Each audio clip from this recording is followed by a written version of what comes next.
Good evening and welcome to the Thursday, July 7th, 2022 Planning Commission meeting. I'll call the meeting to order. Luke, if you'd please call the roll. Clark Gruber. Here. Larry Heinig. Here. Darrell Williams. Here. Michael Neese. Here. Amy Nichols. Here. Lige Haney. George Sleeper. Here. Janice Varney. Tim Stegman. Here. Next up, we'll have the approval of the agenda. I make a motion to approve the agenda. Second. It's been moved in, well, is there any discussion? One thing I'd like to just mention, if you want to consider it, is moving item 8 to like make it 5A, being the items 6 and 7 are more like, I'd almost consider them workshop items, but it up to you. Suits me. Fine with me, yeah. I'll make that motion to move item 8 to 5A. Second. Okay, it's been moved and supported to amend the agenda to take item 8 and renumber it to 5A. Is there any other discussion? Well, the only question, I don't think this makes a big difference, but the other 8 is under other business. Mm-hmm. And this isn't really, this wouldn't be considered part of Correct. the unfinished business. It would be part of other business. So as long as no one has a problem putting it under unfinished business, I'm okay with that. Okay. I don't have a problem. We haven't finished it yet. All right, any other discussion? All in favor, please say aye. Aye. All opposed? Motion carries. Next up, we'll have the approval of the meeting minutes from the June 2nd meeting. Did we approve the agenda or just the? Just the amendment. Oh, just the amendment. Yes, you were correct. So we'll have to circle. No, I'm not going to say that. I made a resolution. We're going to come back to the original motion as amended. Is there any discussion on that? No. Okay, seeing none, all in favor, please say aye. Aye. All opposed, motion carries. Okay, now we'll move on to item 4. I'll make a motion to approve the meeting minutes from the June 2nd, 2022 regular meeting. Second. It's been moved and supported. Is there any discussion? Seeing none, all in favor, please say aye. Aye. All opposed, motion carries. Next up, unfinished business. Item 5, new Everett Park Phase 2 PUD amendment. Public hearing, continuation, and site plan review. Who on staff wants to? I will. Thank you, everyone. After the meeting packet was released on Friday, July 1, a number of concerns have been raised by members of the public and members of the Planning Commission regarding the proposed Trailside PUD amendment before you this evening. These comments reflected confusion regarding a number of issues, including the phasing of the project, density, open space, and building height. Based on these concerns and after receiving advice from the city attorney, staff is now recommending that this item be postponed to a future meeting in order to allow time for staff to work with the applicant and city attorney on a new submission. Our specific recommendation would be for the Planning Commission to hear public comment since the public hearing was left open from the previous meetings, then consider closing the public hearing, and move to postpone consideration of this item until a new application and new plans are submitted, at which time a new public hearing would be set and noticed. Okay. I see the developers here. Does he wish to address the board? Matt O'Connor. So, you know, we did this 3 months in a row where we I asked to be tabled a few times, you guys tabled us a few times. Last month, on June 2nd, you guys made a motion for a very clear open item list on what you were still looking for. I had a deadline of June 15th. I provided that on June 13th to staff.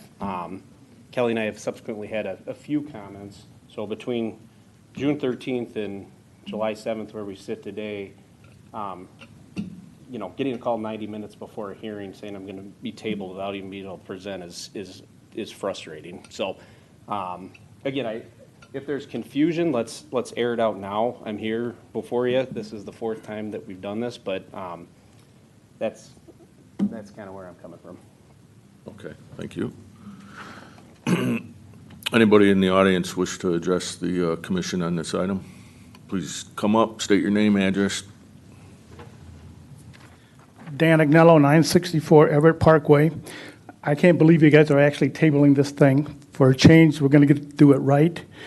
First of all, in the remarks by staff, they said that all the setbacks were approved for Phase 2. There was only one setback approved, and that was the setback for the houses on St. Joe only. Did not address Phase 2 whatsoever. So when you do address the setbacks next time, I hope you will address each individual setback. There was no remarks in here about the setback between houses. It said, well, it can vary because the houses can have different dimensions. Well, the setbacks need to be set. We're not going to have another Clinton whatever again, okay? And again, they want to have a setback of 5 feet.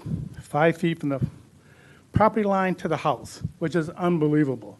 Right now, I've told you 10 times already, we have a minimum of 20 feet between houses, foundation to foundation.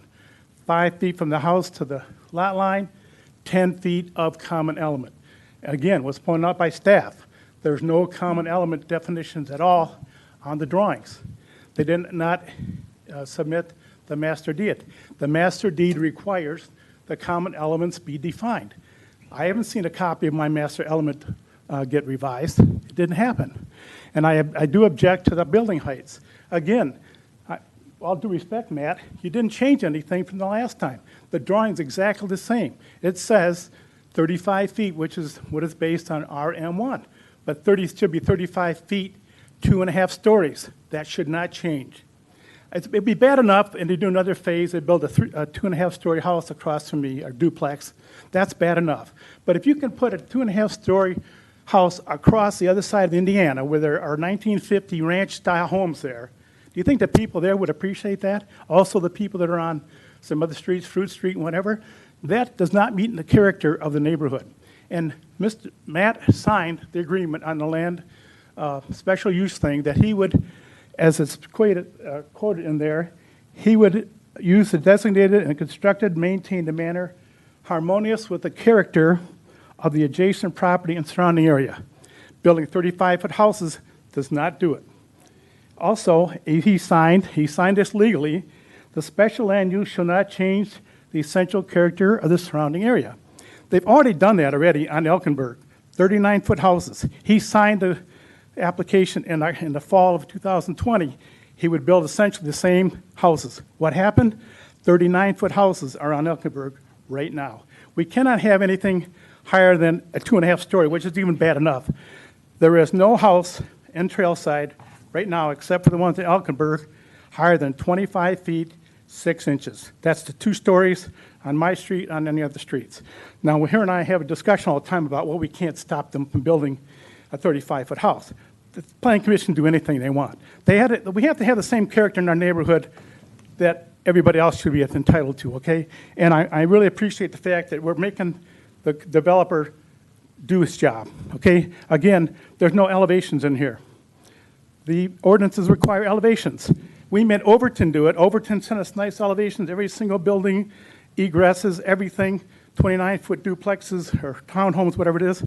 Why can't they show us what they're going to build? How do I know what they can build across from me? If I have to go to her and say, hey, I don't like this plan they're coming up with because it doesn't agree with the neighborhood, is the city going to back us up? Because in the staff remarks, they said they expected it to be consistent and compatible with the surrounding area. You saw that in my email. Is the city going to hold them to this, or are they just empty promises? We've got to keep the neighborhoods the way they are, okay? There's too many neighborhoods that we've seen already that have been destroyed by these developers building these superstructures. Thank you very much. Thank you. Next, how many in the audience plan on speaking on this item? Show of hands. Just one more? Okay. Mary Hasley, 726 North Shore Drive. I did submit a written submission late today. It's fairly lengthy because of all the issues I found with this item and the next one you've moved up here. I echo concerns that Dan has raised. One of my biggest concerns is that the staff report for tonight said that waivers were granted, and the only waiver in Phase 2 that was passed by the City Council in December last year was for the front setback along St. Joseph. All the other waivers were not granted, but is represented as being granted. So that needs to be corrected. We cannot have the assault on our neighborhoods like we had happen with the demolition of the open space that wasn't properly marked on the paper. We need to make sure that the Phase 2, that's now Phase 3 or whatever, is properly designed to comply with what was allowed, because we cannot have change of staff, change of planning commission, result in things getting missed. And we cannot continue to allow applications to be partially completed and noticed out. That's why we're here over and over. This is not supposed to be a revolving door.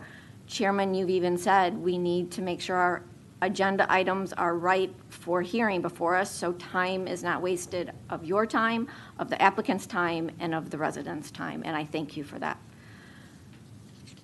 And this is just another case. And as I've reiterated ad nauseum, notice should not go out until the application is complete, and I delineated that more today in the submission from doing my legislative history, sifting through the public documents.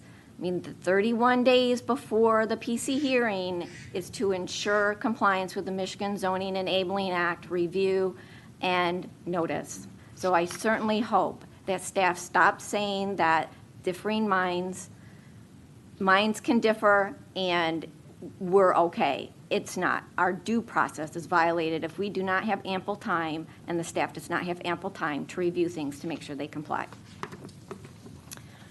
Also, a key part is not having omissions. Significant things are omitted, and when significant things are omitted, it's easy for staff to self-servingly say that the PUD requirements are met. How do we know they're met when critical parts are missing? That's just not acceptable.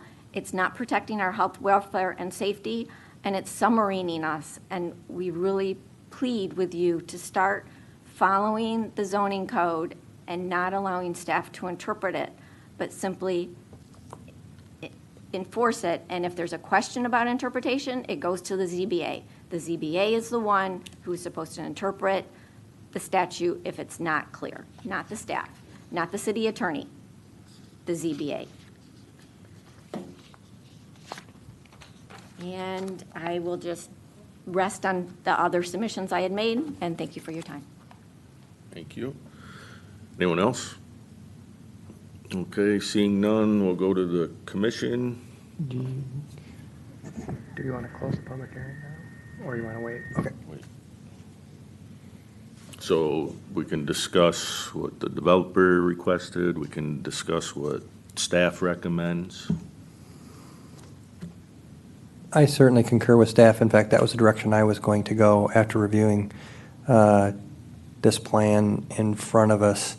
I mean, we had approved Phase 2, which had some single-family homes on St. Joe Street and along Everett Parkway, the duplexes.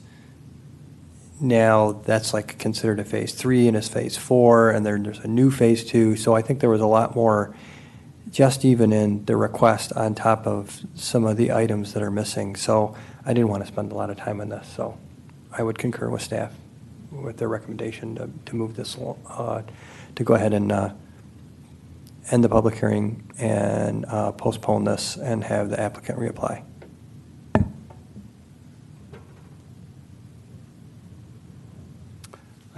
I do have some comments that I think I might like to get out now, because I think it might, if, when we do resubmit it, it might be good to have those comments incorporated, at least thought about anyway, to see if they're valid or not.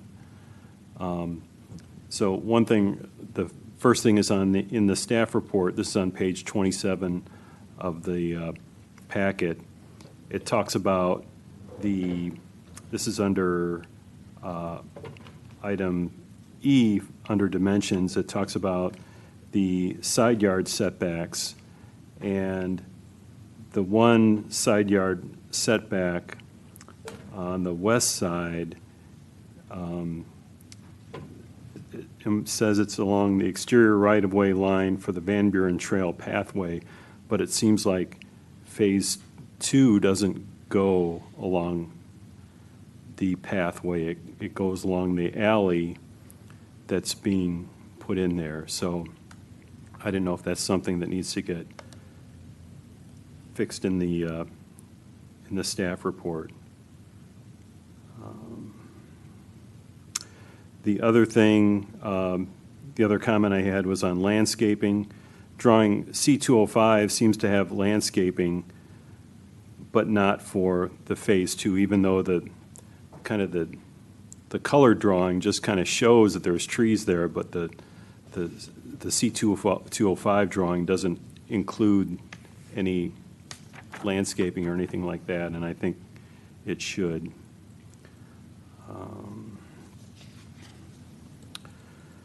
So on page 32, it talks about the parallel plan, and this also talks about it in page 35, and how, we're trying to make sure we don't exceed the density for the original PUD that was approved, because we didn't have a parallel plan for the amendments, just for the original PUD, to make sure that the density is acceptable.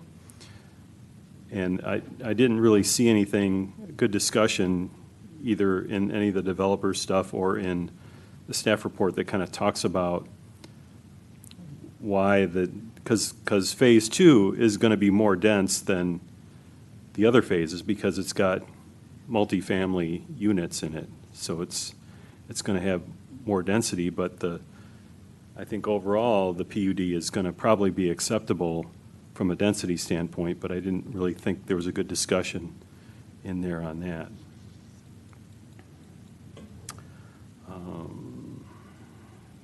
And kind of going along those same lines, the discussion on open space in the one drawing, C205, it talks about open space, but it doesn't talk about Phase 2 or 3. It just talks about Phase 1 and Phase 4. This is in the notes section of that drawing. And I would think you'd want to include the open space calculations for all the phases. And lastly, on page 39 of the package, item 6, it talks about, it kind of goes, again, just kind of describes the number of units, but it seems like it's going back to the old Phase 2, because it says it's 18 attached and 11 detached family dwellings, which is what the old Phase 1. So that's in the staff report that might need to be fixed. And that's it. And I can give these to the staff in more details. Yeah, George, we had the same notes on a couple of these things, and I guess the difficulty I had, and I bothered Kelly with it, and I'm sure I confused her as well. This was a difficult staff packet to read through. It was hard to follow the narrative. I grow concerned anytime I receive something from the staff that includes wording like the provision lacks a definition of measures for the staff to make a specific conclusion. Well, I'm not in a position to make a specific conclusion if the staff's not ready. That's your level of expertise, not mine. So, and there was many times that in the packet that I read things like typically. Well, typically to me is not a standard for an ordinance or a standard for a decision. So there were a lot of places that I felt needed cleaned up even before I could make a judgment. So I think tabling, and I too will provide my notes to the staff in terms of what I found difficult to understand. and maybe need tweaked in the packet to help us move much more efficiently. I do have to say I am sympathetic with Matt's point of view. He's a businessman trying to get his job done. And this has been a difficult, long journey for all of us. So anything that we can do to gain clarity and make decisions based on something we all understand, the better for me. Well, I am somewhat sympathetic with Matt. I mean, I understand this is a very complicated process, but I feel like we have been doing this and doing this and doing this. And maybe if it was a better package, a full package at the beginning, we would not be having these issues that we're having now, where we're nitpicky and down to the, I don't want to say nitpicky, but it's very complicated. And I'm happy we're going to take a little break and take a look at this in depth and clean up all the things that need to be cleaned up, so.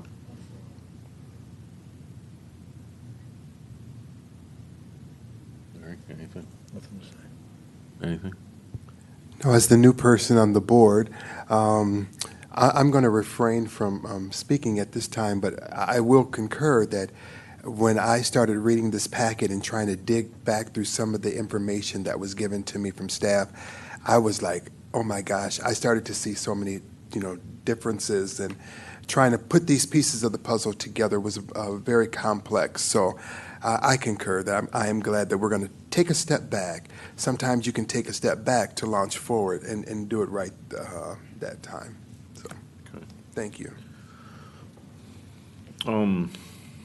Probably other than Larry and myself, I don't know if anybody else on the commission has been involved in the town regarding large PUDs. I think everybody up here, except for Larry and myself, there's always been the small ones. So much bigger one, much more complicated, a lot more time involved in review and analyzing it. And, the other thing to remember, though, is with PUDs, there's certain concessions the city will give. So rushing through it is not a good idea at all. With that, I think, Griffin, you had mentioned, or the language in your recommendation almost seemed good enough for a motion. Maybe you'll repeat that again, and if somebody here wants to use that as their motion, they can, or if somebody else has a motion they want to make on their own, feel free. I'm happy to, and I'd say on behalf of staff, we'd love to get any comments any of you have and do what we can to incorporate that moving forward. The specific language I used was, our specific recommendation is that the Planning Commission hear public comment since the public hearing was left open at the previous meeting, close the public hearing, and postpone consideration of this item until a new application and new plans are submitted, at which time a new public hearing will be set and noticed. It's two motions, yeah. Okay. So Luke, do you have that language down, correct? Yeah. All right, but it's going to be two motions, though. So the first one would be have to Mr. close. Chairman, I move that we close the public hearing for New Everett Park Phase 2. Second? It's been moved and supported to close the public hearing. Any other discussion? Seeing none, all in favor, please say aye. Aye. All opposed, motion carries. Okay. And then the next motion would be to reiterate what Griffin had said. We can't say what Griffin said, right? Well, Would you like me to repeat it again? Well, Sure. without closing the public hearing. And postpone consideration of this item until a new application and new plans are submitted, at which time a new public hearing will be set and noticed. I'll make a motion to postpone Do what he said. yeah. I'll make a motion that uses the words of Griffin. Support. All right, it's been moved and supported. And that's a real good, proper use of the motion to postpone. So, nice. Any other discussion? Seeing none, all in favor, please say aye. Aye. All opposed, motion carries. Okay, next item is 5A, which was under other business as item 8, 412, 414, 416 Phoenix Road site plan review. Okay, we've received a site plan submittal from Bosch Architecture on behalf of Consumers Credit Union to construct a mixed commercial and residential use building at 412, 414, and 416 Phoenix Street. So I believe that we've got representation from the applicant here tonight. I will say that we prepared the initial staff report and then received some additional information from Bosch to address some of the items that were requested in the staff report. So you'll see 2 different sets of drawings in your packet tonight, and we can talk about all of those items. But I recommend we hear from the applicant, and then we can discuss further. Okay, very good. Could we power up the Absolutely. applicant like to come forward? What page is that on? Good evening. I'm actually Nick Lukes from Bosch Architecture. Okay. I'm the civil engineer on staff, so I was overseeing the preparation of these drawings. So I'm here on behalf of Consumers Credit Union. We're proposing a new 3-story building at 412, 414, and 416 Phoenix Road, about 2 blocks down the road that way. These are the elevations. I believe there's some renderings in there too that show, I think the colors have changed a little bit from these original rendering or these original elevations, but it's a 3-story building, retail on the first floor with a Consumers Credit Union branch, and then apartments on the 2 floors above. I think there's a total of 6 apartments on each floor above that, so 12 apartments total. Maybe it's 11. It's 11 apartments, actually. So I'm here for any questions you guys have. We're tearing down the existing 1-story building, filling in that alley that's there, taking some of that parking away, but we're recreating the parking for the apartments in an enclosed parking structure off of Eagle Street on the south side. And as you can see in the renderings here, it kind of shows the relation to the buildings towards the lake and away from the lake. These are the new colors, so there's blue up above and kind of a tannish down below. We're proposing a seating area kind of similar to what Clementine's has out in the right-of-way area. If a coffee shop, restaurant, or something wanted to go in either of the 2 retail spaces. And then off of Eagle Street, like I said, there's a garage off of that with 11 parking spaces in it for the apartments. And then the fire department access and trash access is on the back side. And like Kelly said, is we originally submitted it, got the comments, and then revised the drawings, tried to pick up most of the comments that were in there. There's a couple things that the setback, I think, is a request that trying to keep the same setback as what the adjacent buildings have on the rear side on Eagle Street. It was something that we'd like consideration on. But I'm just here for any questions you have and comments and to help answer anything you have. Okay. Does anybody have any questions right now for the applicant? I guess I have one question. So one of the things that was talked about was a 10% landscaping requirement. And I know that there's landscaping being added in front of the building as part of kind of closing off the driveway entrance there. And I guess this could be a question for staff. Is it possible to take credit for that as the landscaping, or would there need to be some kind of additional green space added?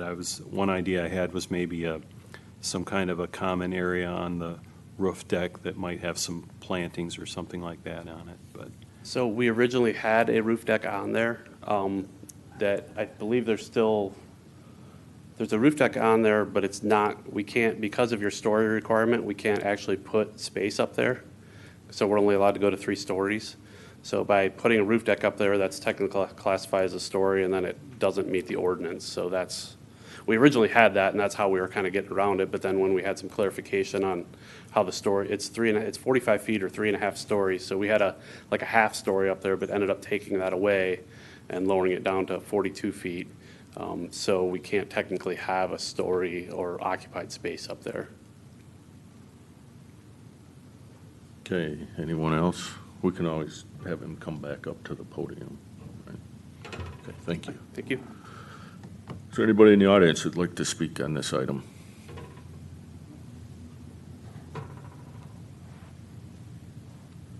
Dan Agnello, 964 Everett Parkway. I just want to say that this design looks a lot better than what they presented at the ZBA. They had 4 stories, and it was just not a very good design. And I think they straightened out the parking. I think there's 11 apartments, and so I guess downtown only requires 1 parking space per apartment versus 2 in other areas. So, and it looks a lot nicer than it did before. So I want to congratulate them. Thank you.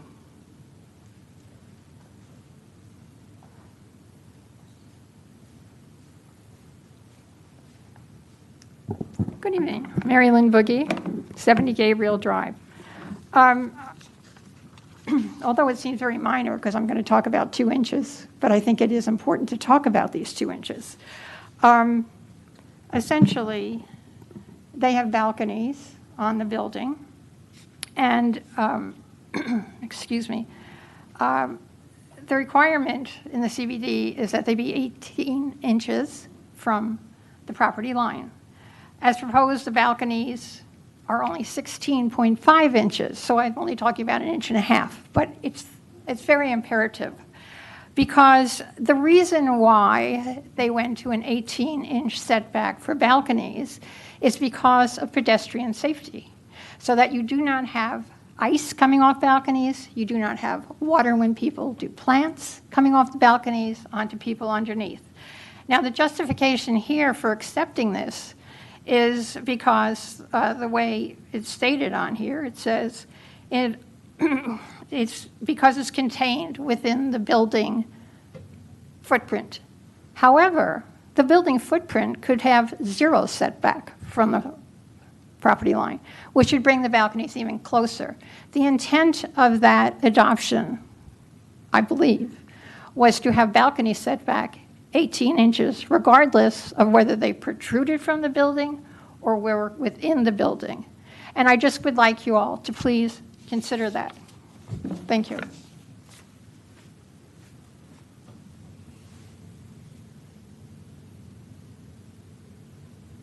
Jack Fitzer, 24 Grand Boulevard.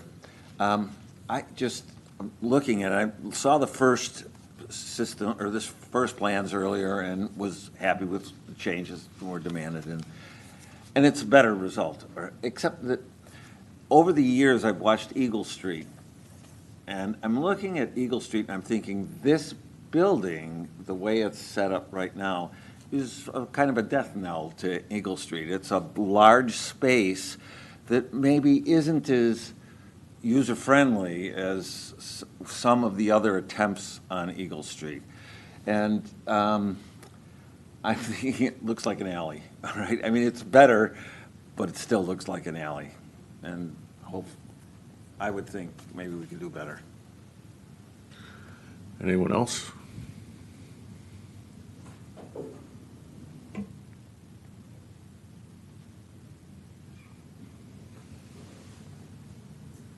Mary Hasley, 726 North Shore Drive. I submitted also on this item. I did take issue with the timing of submission. Possibly it was for a revision. It's not clear from the material. But what I did get from the material is that the diagram in the packet that gives the property line setbacks says there's no minimum for the side setbacks, but that's not quite right. There's a where clause, and that when it is provided, it's supposed to be at least 10 feet. And so the east side setback does not make that 10 feet. The rear setback, it's not really that there's no requirement, it's that the Planning Commission has discretion to grant that. For the height, that's supposed to be the tallest point on the building, and I believe that elevator tower is 154 feet, is 54 feet, so that's above the 45 feet. So there seems to be a need for at least 2 variances, and I think that's in the purview of the ZBA. I don't think that the Planning Commission has that option. With regard to the rear setback, they do, but not with regard to the other setbacks.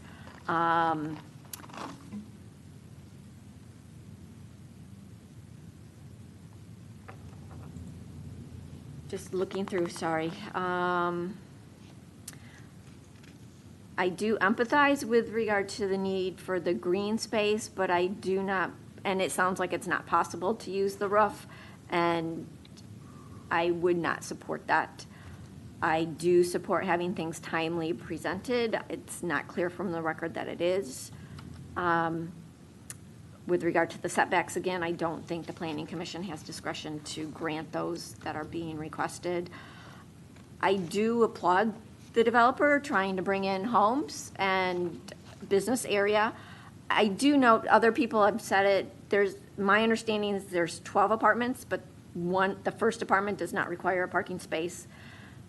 With the parking spaces, the only concern I had was, I'm not sure with some of the automobiles that people drive now that they'll fit within it. So that would be a definite consideration to discuss with the developer whether they're of sufficient size for the average vehicle that people are driving now. Just so that, because once it's built, it's not going anywhere. And if the parking doesn't work in the winter, we don't have overnight parking. So it needs to make sure there's sufficient parking in the premises as provided. Thank you. Anyone else? Okay. And we'll come back to the commission. I don't know exactly what you want to discuss at this point. I had a few notes on some things I was interested in looking at, and maybe you guys can offer your opinion. The first one was the ingress egress of the garage door.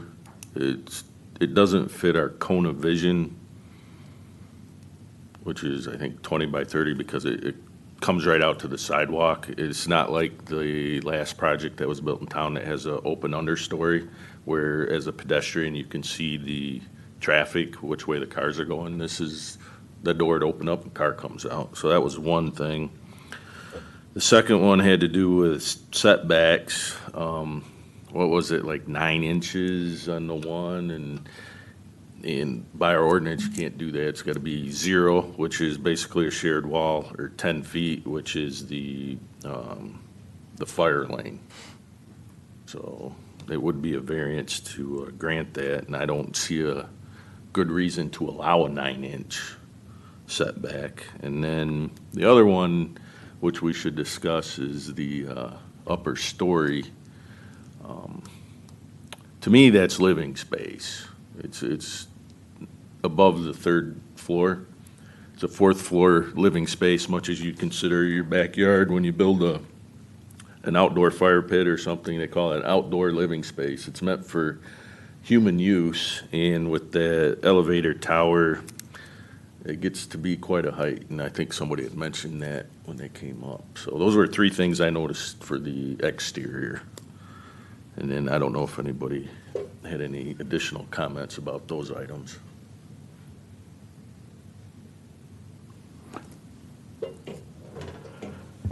I had pretty much the same list, except that I am also concerned about how we handle the green space. Even taking into account the conversion of the area in front, that's still only half what's required.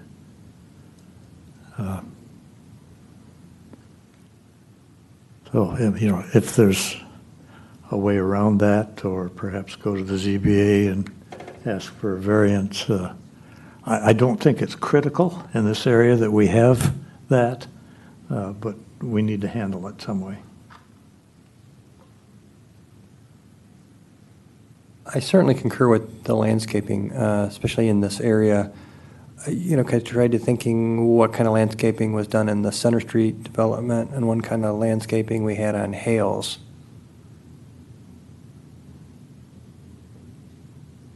Well, Yeah, and I didn't think there- Hales was a PUD. PUD. Okay. And as I recall, there were provisions for Hales through the walkthrough to the back. Yeah. There were seating areas, there were open space areas included in that plan, For the current plan now? as I recall. Like I thought it was just parking back there. Right, I'm the one that's currently I thought- right now. And Clark, I'm doing this from memory. Okay. I thought they talked about a corridor, that there was going to be public seating, that there was going to be an open space area. Okay, I hadn't seen that. I knew that was for the next phase that they were proposing, but I hadn't seen it for the one that we approved for the current, nor the Center Street. But that's certainly something in this downtown area, I think we can come up with some kind of solution with planters and be good with that. I also wonder if staff could address the towers and the height, and I'm wondering if that's just needed for the equipment for the elevator, or was that to allow individuals to get in and out and use the upstairs as a deck? As best staff can tell, there is no half story, there's no fourth story on the set of plans. The additional height is for mechanicals and for the elevator, and Section 1732 of the zoning ordinance does allow additional height for those items over and above the height limit for the building itself. Okay. Okay, good. I missed that then. Yeah. And then my only other concern, and we had the 10 feet on Center. If we looked at the Masonic Temple, that is a historical building within, and I know the owners were quite concerned with the earth moving so close to their building. And I think we listened, and agreement was made, and we had some additional engineering going on. Now we've got another building that is going up right next to buildings that have been there for quite a few years. I would think we would want to put some kind of due care in with regards to engineering. So if they start this project, if approved, we don't suddenly have issues with the other two buildings caving in because they've decided to put something in, whether it's 10 feet, 9 inches, or they have to come up with some kind of common wall. I'm certainly, I think the chairman makes a really good point with regards to the setback on the side. So I just would think we would want to have some kind of engineering oversight or understanding once they start digging. Did we not have that adopted after? I remember we had a commission on that. We took a look at that, and weren't changes made to provide that engineering oversight? Specific to that project. Just to that project. And I think this is the second project. We're going to have more at some point. Absolutely. The Hales project is going to expand, hopefully.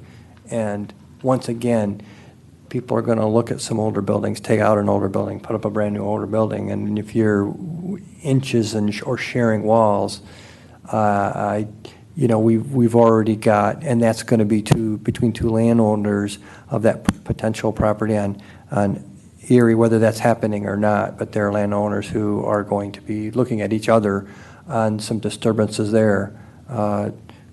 We may have that happen here when we start digging a hole. Does under the staff recommendation, there's a recommendation 7, which talks about provide a structural engineering review of the footing/foundation plan and/or obtain an SESC permit from Van Buren County. Does that address that? Or is that something I'll have different? to ask staff to. The SESC is the soil erosion permit process through Van Buren County. It's not the same thing as a structural engineering report. And we probably don't have any as-built that go back for those buildings, do we? On parchment, maybe. Oh, sure. The applicant has some information. Come up to the podium. So we did get soil borings for this building. I'm also a structural engineer and doing the structural engineering in this, so I'm very cognizant of everything you've brought up. I can address why we held it off 9 inches and on both sides, or the 16 inches. And the reason is we're trying to give enough space to be able to not use that common wall, so we don't know what that wall's built of, and we don't want to disrupt that. So that gives this, so instead of using that as a common wall, we're building another wall, but it gives space to be able to lay that firewall block up on both sides. And if you look on the west side, I believe it is, the building on the west side is actually over the property line. Is it the west? I forget the directions here. The lakeside is Lakeside. west. The west side, the building, the adjacent building is actually over the property line by almost a foot, or it's like 8 inches or something like that. So that's why that setback is there. So it's different on both sides, and then the buildings aren't square to the world. So we're trying to fit a square building in a trapezoid area, so the setback changes as you go from north to south. Well, let me ask you this while you're up here. Both the adjacent buildings are brick constructed, correct? Yep. So with the 9-inch space, how do they do tuck pointing as time requires it? On the existing buildings, typically you don't. So you would build an adjacent wall. There's not really, depending on the age of the building, tuck pointing doesn't typically happen down the road unless it's in structural failure, which I don't see that happening. This would be inspected prior to these buildings being built, but it's But not something that typically. with the 9-inch space, there would be no way for future maintenance, correct? Correct. Yes. Yep. But that's very common in downtown buildings of, maybe not here. I've done tons of buildings like this in Kalamazoo and other areas where we're building in between two buildings, and that's how they're built, so. Elevation-wise, where is your footing compared with your neighbors? That I don't know right now. Okay. We haven't completely designed that, but it'll probably be an offset footing, so ours will be offset, and then it'll be I forget what the name of it, but we carry the footing. The footing isn't directly adjacent to the building, it's held off, and then you cantilever over. Cantilever. By the way, I'm a geotechnical engineer, so that's why I'm asking those silly Yep. questions. Yeah, but we had, Driesinga was out, did soil borings of the area. They actually did the survey as well, and they're very familiar with the area down here, and made recommendations on how to construct the foundation based on what they found in their soil borings, so. Any other points you wanted to make? I don't think so. I think that pretty much covers everything. I will say what Kelly said is the stuff on the elevator and the stairway going up are to access the roof for mechanical reasons. There are mechanical units up there. You need access, and then the elevator also to get equipment up and down to the roof is one of the reasons why. So that height is there. What is the width of the elevator? What size elevator is it? How many capacity? I believe it fits a stretcher, so I'm not sure how big the exact elevator is, but. But it's big enough where heating and air conditioning units fit in it? Yeah, yeah. Yeah, it would be, I mean, the units on this building are going to be smaller in size because they're going to be zoned for each apartment or each commercial space, so they're not going to be enormous, so. Okay. Any other questions while he's up here? And one, these are planned as apartments. There's not a goal to spin those out as a condominiums. Originally, they were condos. I believe they're apartments right now, but I can't speak to yes or no on that. I believe they are apartments as of today, so. Okay.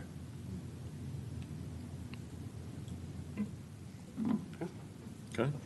All right, thank you. Thank you. Any other questions for staff?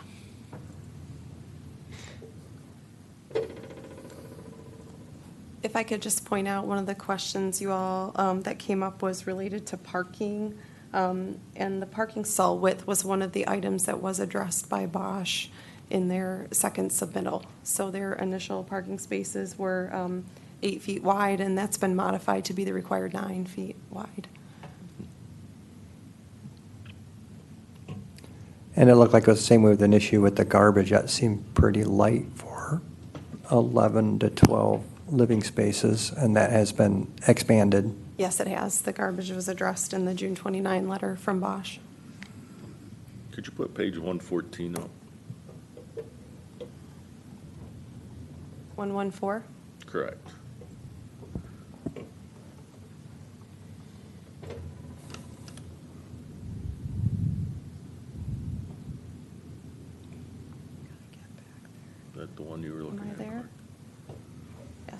This is That it. one that was up there. I think so, yeah.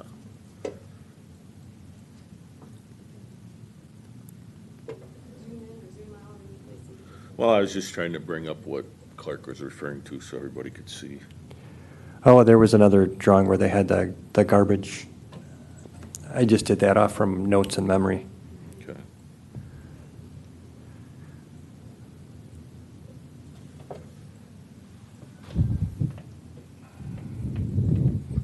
Now, we do have a couple of places downtown, of course. One of them is really old, Nichols Hotel, and I think, is it Water Tower condominiums there just down from them where they've got that blind garage door right next to a sidewalk. But didn't the planning commission or city council require them to put up mirrors and like a rotating light?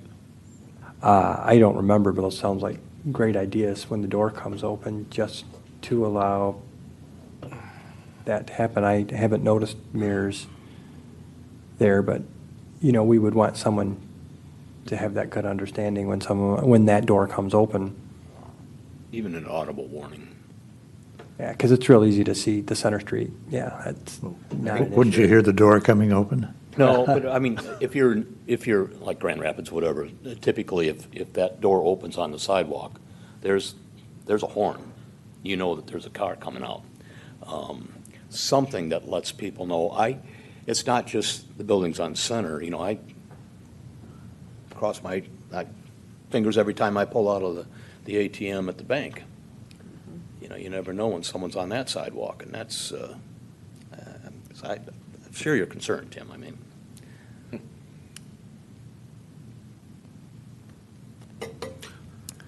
My main concern, though, is the setback.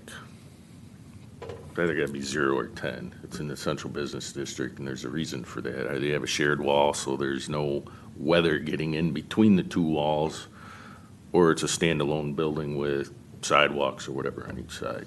Mr. Chairman, I think the city attorney can provide a little clarification there if it pleases the commission.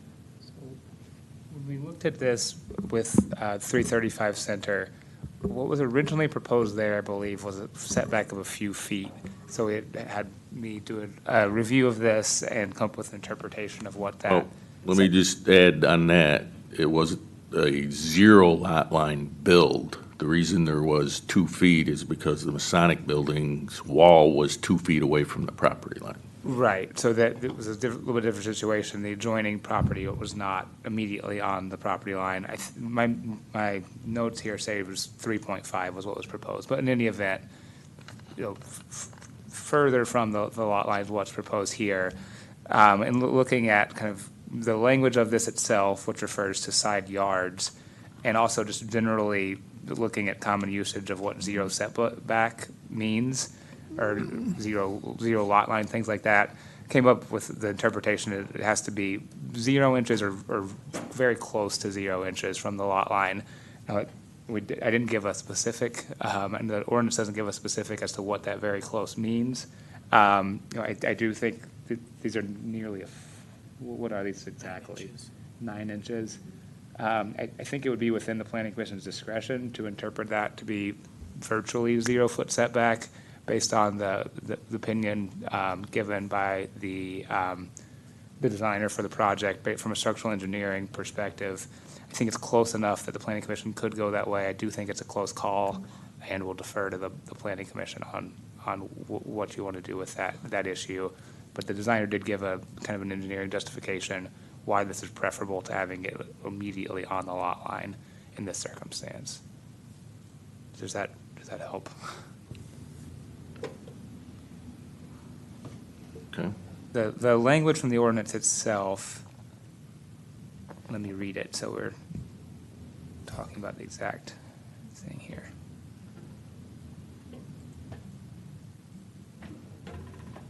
The language says, no side yard is required. Where a side yard is provided, it shall be at least 10 feet in width. I think there's a question whether a few inches is a yard, as that word is commonly understood.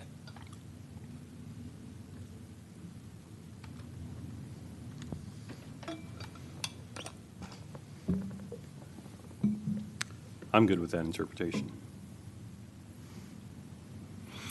The one thing I am concerned about, though, is like I said, with the tuck pointing, a swing stage scaffolding, you're gonna need at least 4 to 5 feet to do any tuck point work. So I guess if this project is approved, how do the adjoining properties, are they given time to correct any problems they have on the side of their building before this one is built?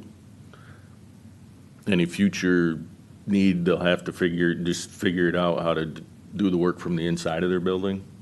I don't know that this is the right solution and the proper way to consider this.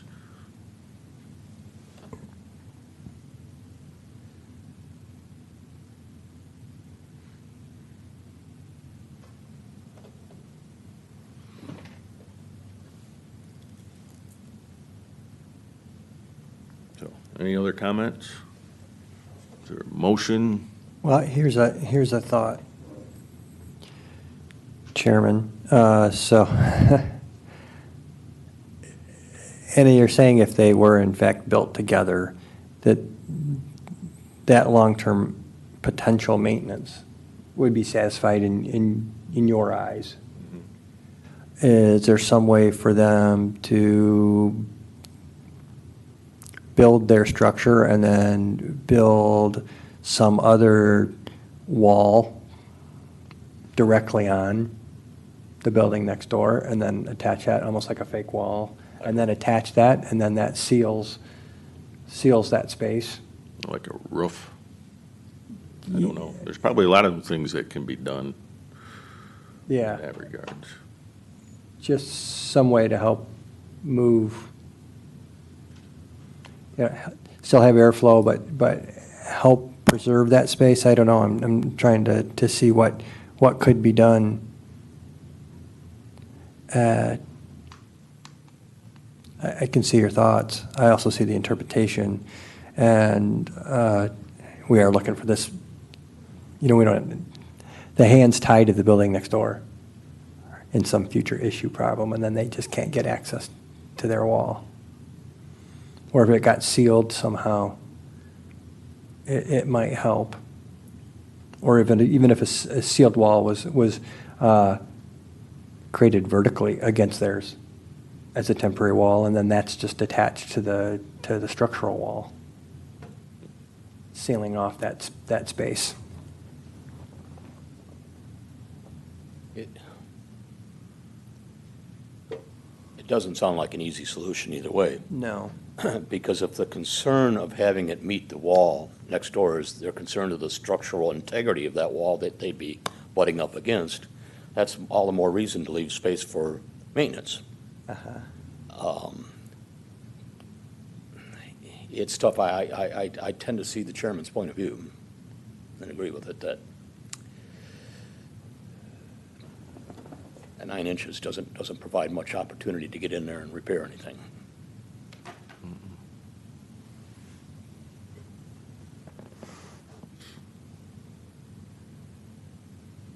So, what do you want to do with this request? Put conditions, ask for change? Can I ask a question regarding that? Sure.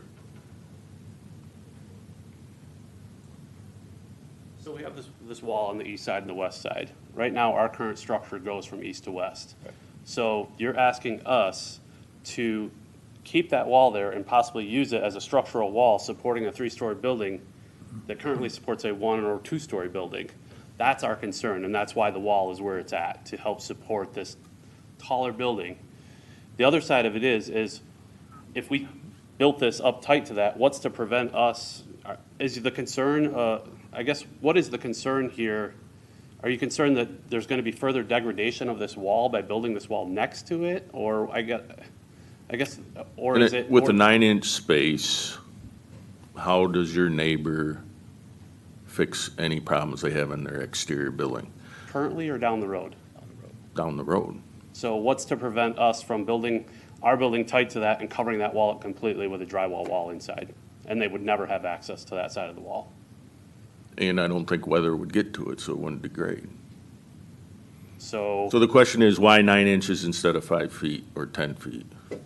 Because we're you're trying- maximizing your space. Yeah, that's exactly it, is we're trying to maximize the space, but get it close enough. And like I said, there's a trapezoid space here, so I could make it 3 inches if you want to, but it's not, it's a matter of laying block and trying to get that block in there and not relying on the adjacent walls to support our new floors, is what it comes down to. And I'm saying that as a structural engineer. 'Cause Yeah, this no, is- we would not recommend that. No, and that's why like, how do we, I'm trying to come up with a solution here. You know, like you said, do we put a small roof over it? Or do we seal off that area from their second floor to our, I mean, we can flash that so the water doesn't get down in there. That's not a problem. And if that's a condition, I'm more than willing to flash against the existing building, but I just don't want to connect them structurally. Correct. So, and if that's what it takes to get that approved, I would recommend that anyways. I don't want water getting down in the space that's gonna, you know, so there'd be some sort of flashing on their building to our building so water sheds out away from it, if that makes sense. Do you think that, if I may, do you think that putting that barrier there would solve your problem? Because you're still going to have, it's still going to be exposed, correct? From the end. Mm-hmm, right. I would imagine the ends would get closed up in some manner. You're not gonna, I don't see any reason to keep that 9-inch gap there open for critters and rodents and Right. whatever to get through there. So it would be closed up in some manner. It just doesn't show it that way on the elevation right now. And it's not really satisfying me. I'm just trying to think for our neighbors here that have the adjacent buildings, because they're probably not here tonight, and maybe they don't even know this is being requested. And they I could don't hire know. me to come tuck point their building. Right. I mean, and that Right. may be something that we could look into, looking at their existing building and tuck pointing it prior to building, and then flashing it back in. I don't think we'd be opposed to that, if there's issues with the buildings adjacent on either side. Okay. Any other questions? No, that was something positive. Mhm. Sure it Good is. neighbor. Thank you. Thanks. Again, I don't want to lose the safety concern over getting in and out of that garage door, whether it's mirrors or whatever, but I think we need something.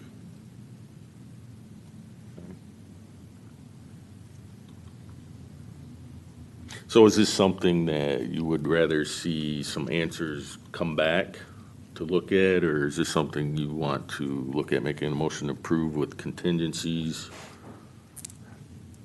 Me personally, if I can, based on what I've looked at and what the design, I think I would like to see us move forward in approving it with the conditions. Okay. Because, well, and I'll leave that. Okay. Yeah, I have a very favorable impression what they've done already to address the concerns that were brought up. Mhm. I think they've established some level of trust. It says any issues that we bring up, they'll attend to.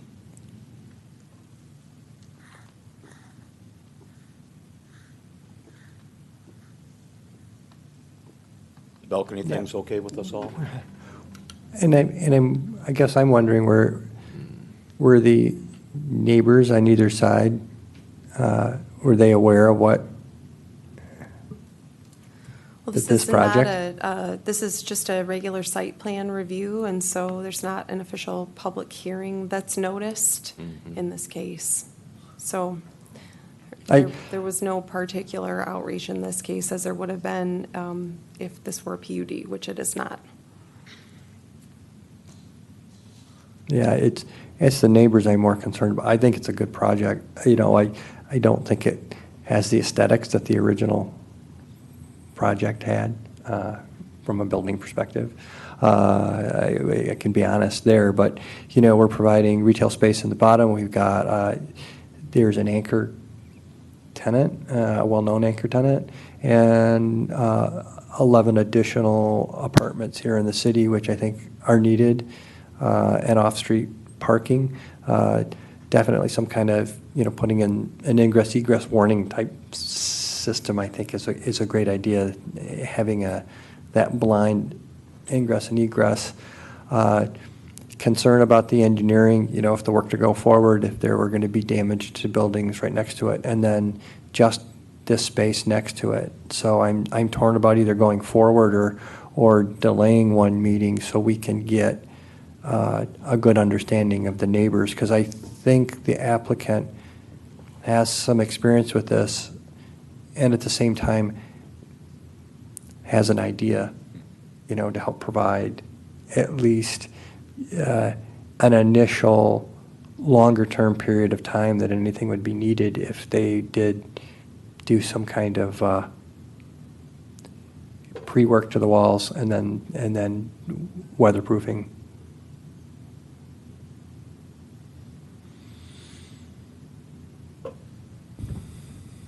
Just to add on to what Clark says,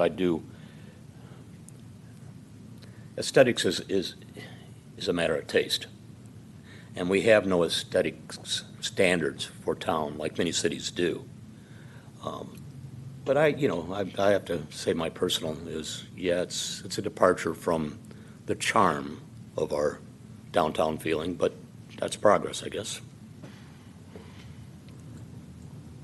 I guess I would be okay with saying, we've given enough feedback, like go take your feedback, come back, and let's look at it all set and done. And I'm assuming the neighbors heard about when it was denied as a 4-story building. So I would think they would know that they would be coming back with a alternative plan, but that's my opinion on that, sorry. And it's been noticed out there, so people will know. Everybody back there knows, so.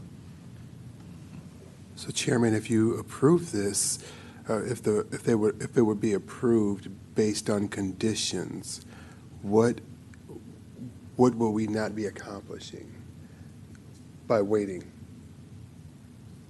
That's what I You wouldn't get a chance to review it. You would leave that up to staff to review it and approve it. Okay. Or not approve it. It wouldn't come back here again. Okay. So once we sanction it, it's done here, and then the staff would take it from there. Yeah. And to city council, of course. Gotcha. This wouldn't go to city council. No, this is a standard site plan review. Okay. So, yeah, that would be it.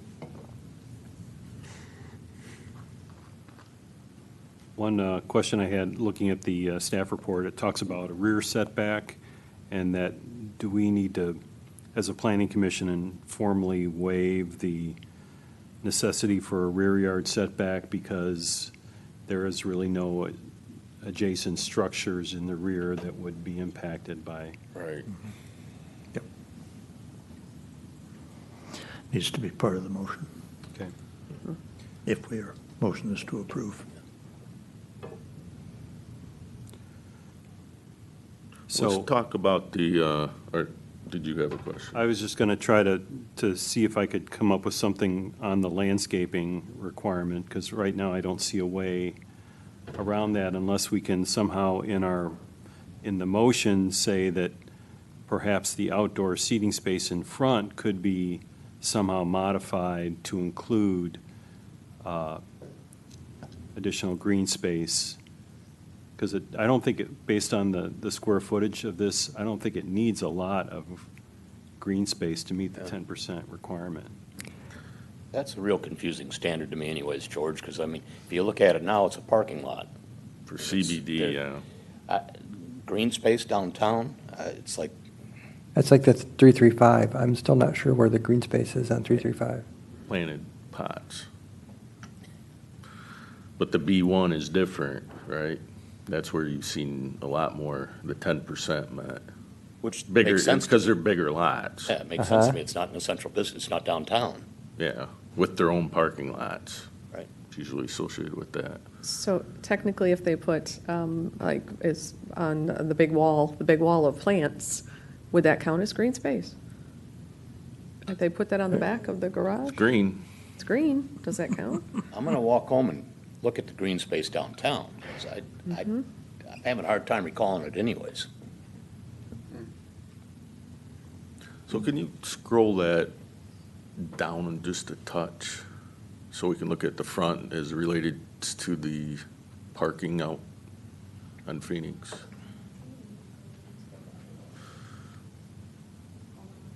Because the proposed seating, that doesn't affect parking spaces, correct?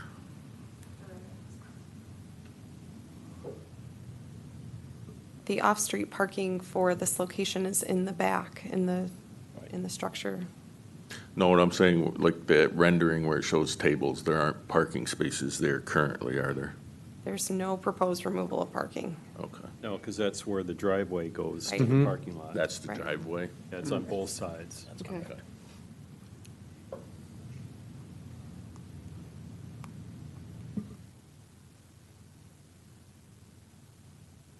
Just remember, I can't make any motions from here, so I can only acknowledge them. So I guess that maybe that's a question for staff then. If we were to make a motion to modify the seating area to include additional green space, would that satisfy the requirement for the 10%? Don't know how we're gonna get.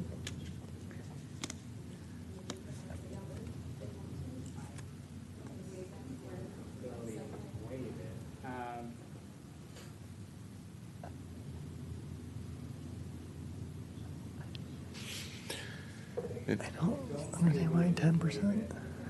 Missing something, and then it's just a matter of calculation. What qualifies as landscaping? I mean, if it's sufficiently green and it gets to the 10%, then I think that would be acceptable.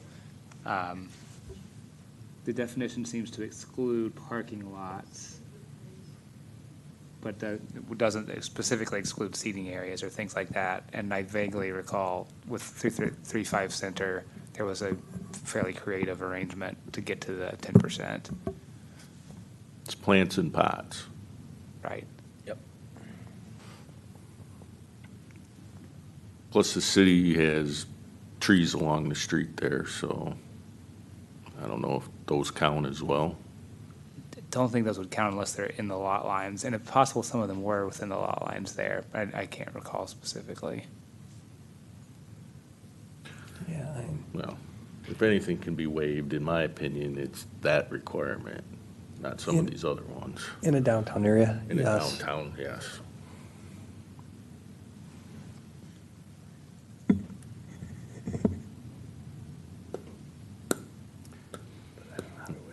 Well, As far as the garage door safety, I'm wondering if that would be factored into the conforming with the state and federal rules and regulations in the one recommendation that we would, because I'm sure there's probably requirements for those kind of garage doors. My suggestion would be if that is something that is of importance to the Planning Commission, as it's been discussed this evening, I would just suggest making it a specific recommendation so there's no confusion down the line of what's expected.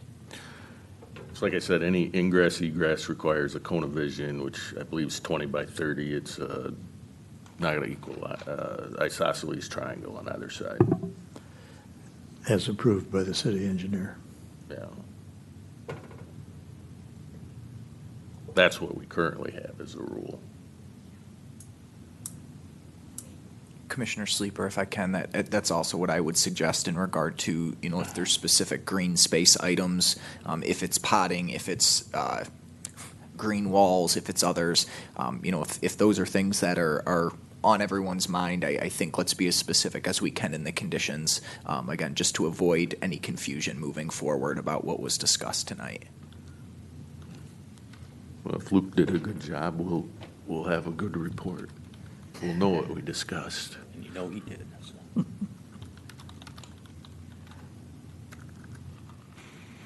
So the options to make a motion with any of these points that have been raised, I don't know if there are others. These were just some main ones that popped out to me. There's a couple other small ones that I didn't even bring up, but it's that, or we're very clear on some changes that need to be made, and this could be postponed as well. This one isn't nearly as many things missing as the last one, but Whatever you want to do. Mr. Chairman, I would move that we approve the site plan for 412, 414, and 416 Phoenix Road with the following conditions. Number one, that safety devices be installed at the garage door as approved by the city engineer. Number two, that there be no rear setback requirement. Number three, that potted green space be allowed as the requirement for the 10% green space. And number four, and I'm at a little bit of a loss here if somebody can help me, that the developer propose a method of sealing off the space between the two walls. Mm-hmm. As a weather barrier. As a weather barrier, and that also be approved by the city engineer. Okay. Do we also want to include the other standard ones, the city permits, the conformity? The recommendations, they've got a 1 through 8. Yeah, some of those are not, Page. are no longer current. Yeah, Okay. give me the page. What page? 92. Page 92. Let's put 92 up on the screen, please.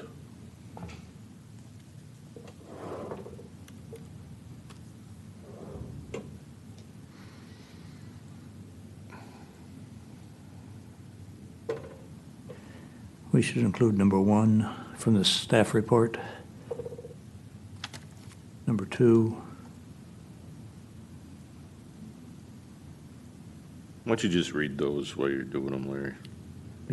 number one is before issuing any city permits, the applicant shall have paid all application fees, permit fees, reimbursable escrow, and other fees related to the request. Number two, the site plan shall fully conform to this ordinance and all applicable city, county, state, and federal statutes, rules, and regulations. Number 7, maybe? Mm-hmm. Well, let's not skip ahead too fast. Three's already we been took addressed, care of, right? Three's correct? been addressed, four's been addressed, five's been addressed. Yep. Six has Six has been addressed. covered. It's addressed before, yeah. Okay, now we're at 7. Just wanted to go in order here. Number 7, the planning commission must,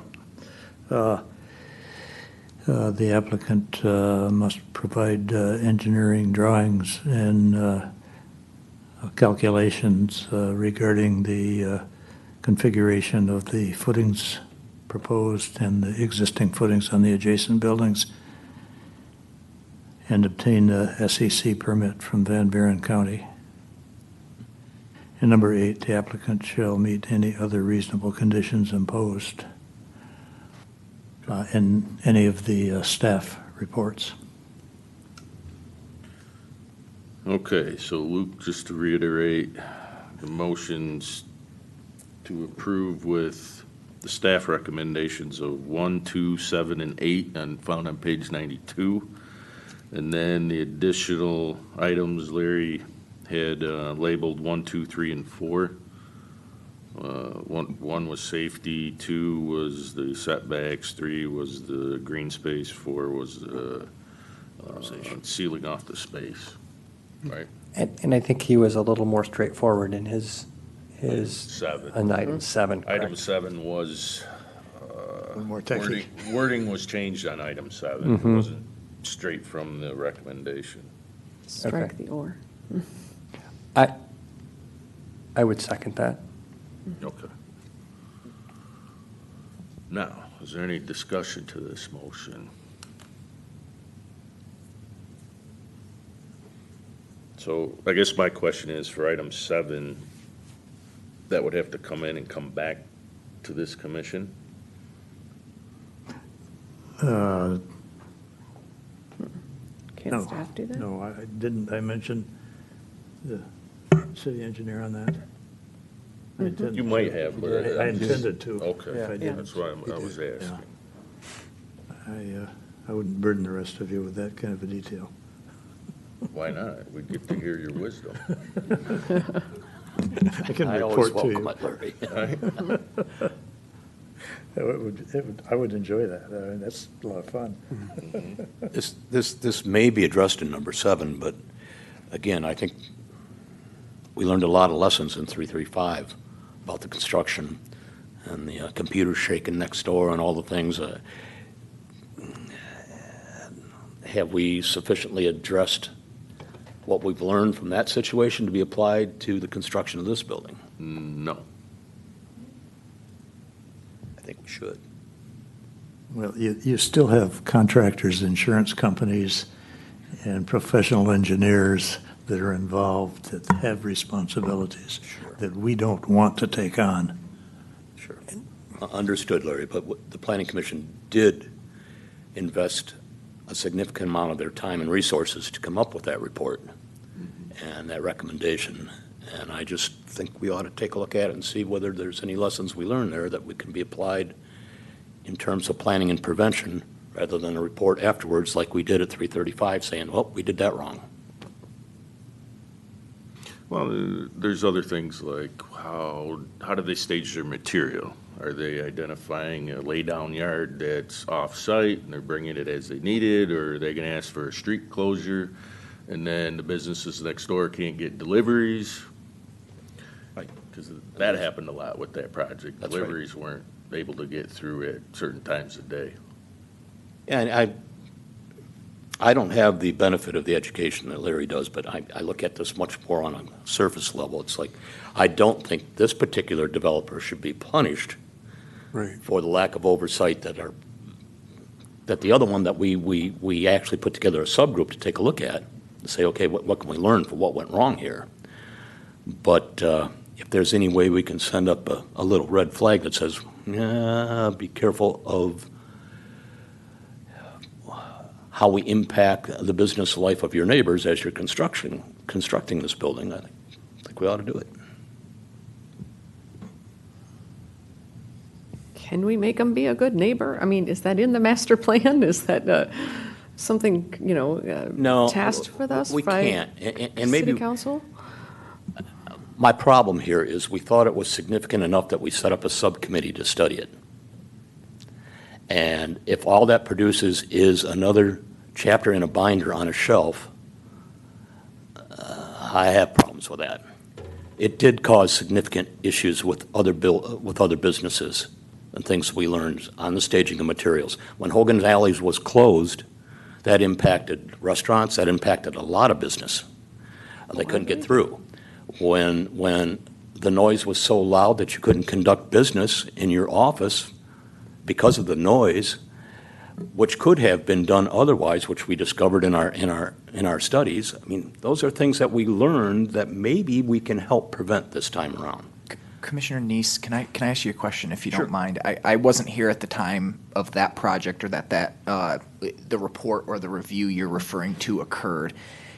If there is a physical report or at a minimum meetings that occurred, would it be satisfactory to this group if we just shared those records with the developer in this case so they can take a look at those and at a minimum review the comments and suggestions made at that time? Yeah. Is Griffin, that a step in the right direction at Yes. least? I'm not proposing that we codify something that doesn't need codified. What I am proposing is that we use the knowledge that we've gained through another project here to prevent the occurrence of what happened with 335 Center. And rather than just reviewing, it's the implementation. Correct. It's one thing, they can look at it, but doesn't mean they'll implement it. So from here, we'd have to make that part of this motion. I think it probably should be codified in some way, but we're in the zoning business, land use. That's construction. Yeah. And it ought to be part of construction standards. I don't disagree with you. I'm just looking at this practically saying, then why in the world did we form a task force to look at it? Well, okay. I'm not going to answer that question. Yeah. No, we want to see improvement or redevelopment in the downtown, definitely. But we also don't want to adversely affect the neighbors. Right. Because that happens time and time again with downtown. It's okay, you have a motion. We've been discussing it. Is there further discussion? I still have a different interpretation of the elevator tower shaft than I think the rest of you. I think it's beyond what's intended in our ordinance. But that's just me. Again, you guys are the engineers. Is that structure a mechanical necessity for the elevator that they're? It is. So the only other option then would be either not to have an elevator or only have 2 floors, right? I mean, you're going to have that shaft up there. That's a tough one.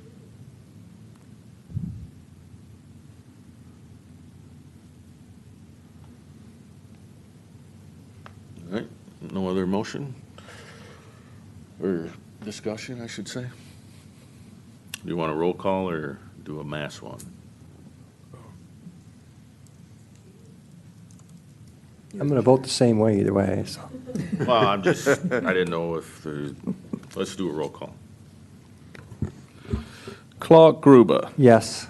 Larry Heinig. Yes. Darrell Williams. Yes. Michael Neese. Yes. Amy Nichols. Yes. George Sleeper. Yes. Tim Stegman. No. Okay. Now, let's go back up to the top.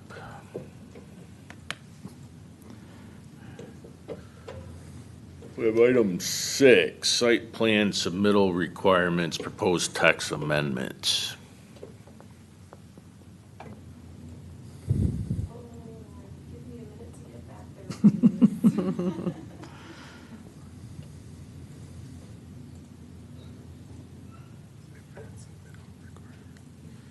Page 56. Thank you. Okay.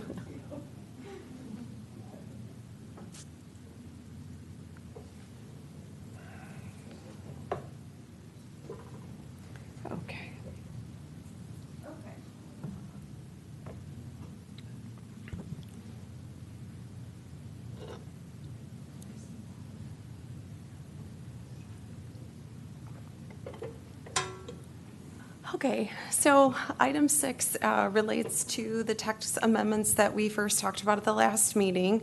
And these are specifically requirements that were related to the environmental impact statement that's currently required for certain projects. And at the last meeting, we talked about modifying that text a bit to provide some additional clarity on the triggers for the additional studies, as well as what those studies were. And so the amendments that you have tonight are our attempt to do that with a new noise requirement, a new requirement for environmental assessments, specifically the Phase 1, Phase 2 environmental assessment process that's more commonly understood, and retaining the traffic study requirements. And we worked with the city attorney to draft the text that's before you tonight, so we'll answer whatever questions that you have and take a recommendation for next steps. Okay, thank you. Does anybody have any comments regarding this or questions for staff about anything that's been redlined?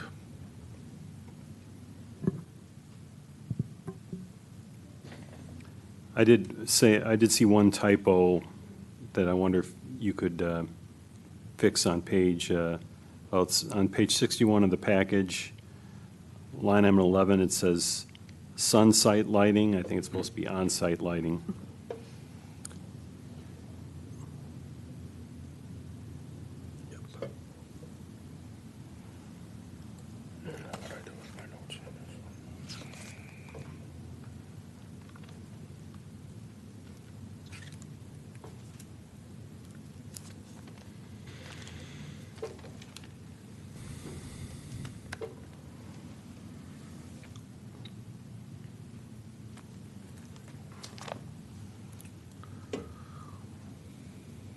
Anything else?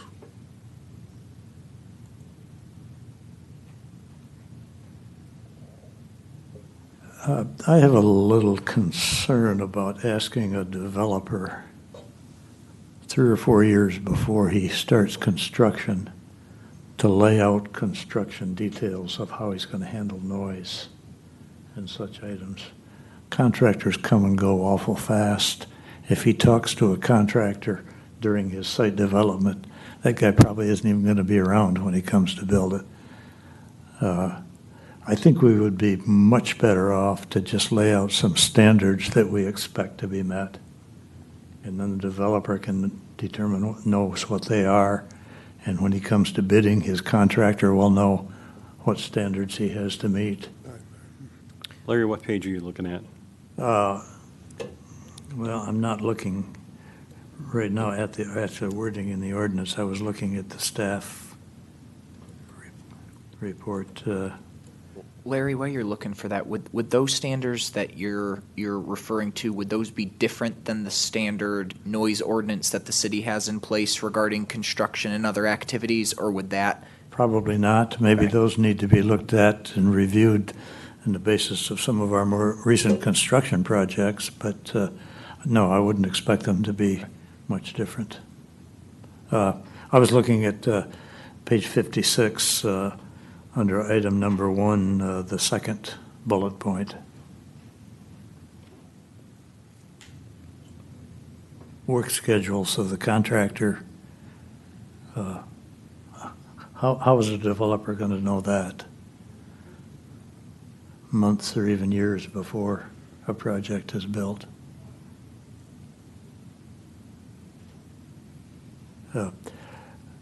My experience tells me that the more you can leave for the contractor to determine himself, the more efficient your project is going to be.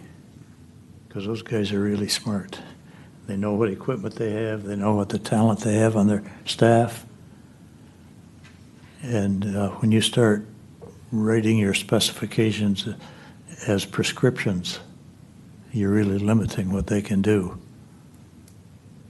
And if we just tell them, these are the hours you can work, this is the maximum decibels you can generate, we're going to be a lot better off than if we say you can't use this piece of equipment. Correct. That is included, or that similar description is what's Yeah. included in the existing noise ordinance. Yeah. There are, hours of operation in terms of construction, maximum noise levels, so on and so forth. And then, I know our police department on occasions, more with commercial, operating commercial businesses than during construction, but on occasions our police department will go off with a decibel meter and take measurements of noise to determine compliance. Mm-hmm. No, or our construction inspector could do that too. If we have. I would have to look at how the inspectors there, ordinance is written, but Yeah. theoretically, yes, your building inspector or code enforcement could do the same. So I guess my question is, if we already have that in place, do we need this? Are we asking for something that really isn't going to benefit us? I think the way this is written in the ordinance was just some language for planning commission to be able to ask these types of questions to potentially impose conditions above and beyond what's in the ordinance. But if you don't think that's going to be needed or ever come up, then I'd say we can cut this section. And it wasn't something that's specifically required the time of application. It's worded in such a way it's something that planning commission can ask for if you think it's necessary for a specific project. But it sounds like it may not be, and our existing standards might be good enough. Yeah, the wording, it looks like, is at the top of page 62, and it talks about the zoning administrator or planning commission may require information regarding work schedules and noise mitigation measures. Just the fact that it's got the term may in there kind of leaves it open to interpretation. And the other part of that, section number 2, says the demolition, erection, alteration, or repair of any structures shall comply with all applicable noise regulations in the city code. Well, you don't even need to say that. That's automatic. So I think, yeah, I'm kind of leaning toward what Larry's saying. You could probably just get rid of that whole section number 2 and probably not lose anything, I would think. Okay. And the real issue comes in with the vibratory. That's the one that really affects everybody. When you got a D9 tracking around and making pictures fall off the neighboring building's walls, Yeah, well, that's an issue. so the hammers that drive that sheet piling. That's the big one too. I know that wrecked our house when the city built that Water Street. Yeah, that's a big one.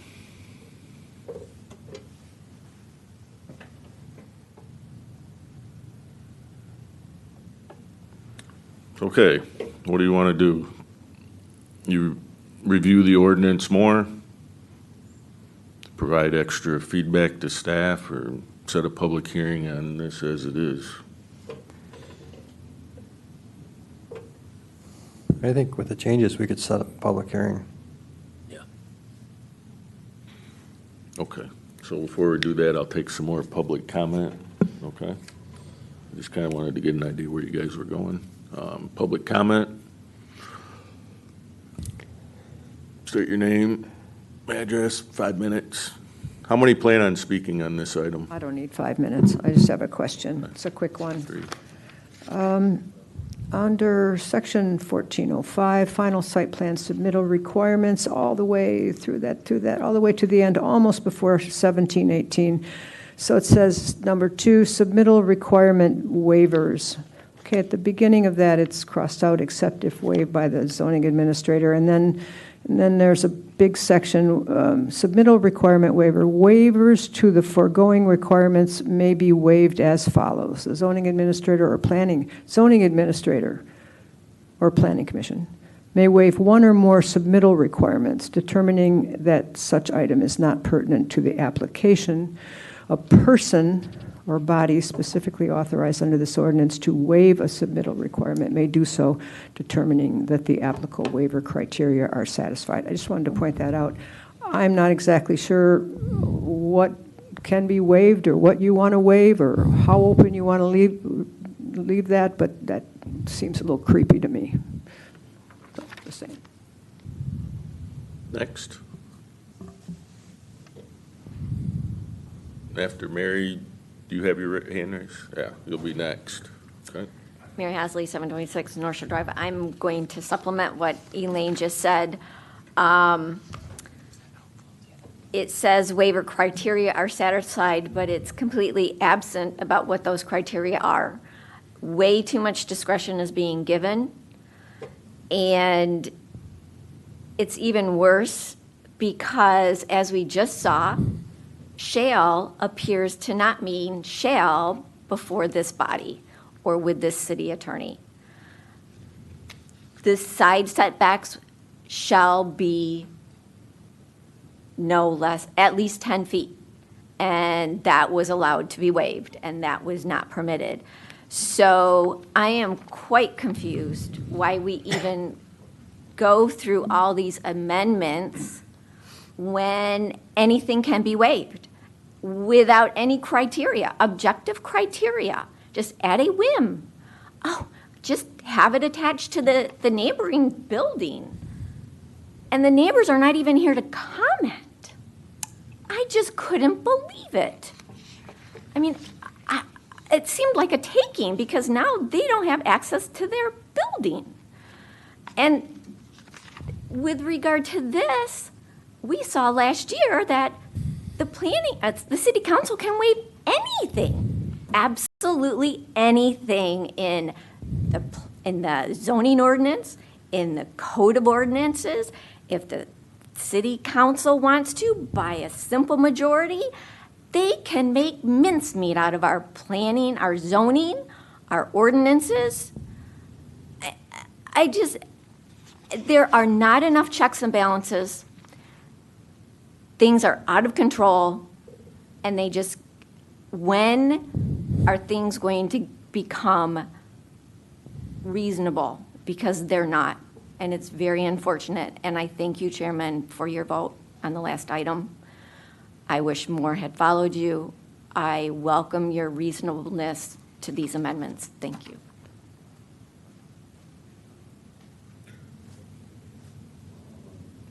No? Was there anybody else? No? Okay. Well, back to the commission.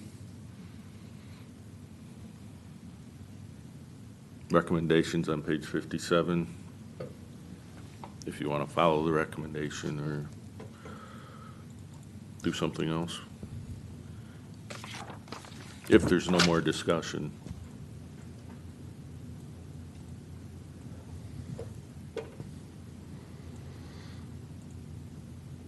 I'll go ahead and make a motion that we set a public hearing on the proposed amendment with the comments that have been provided. I'll support. It's been moved and supported. Any other discussion?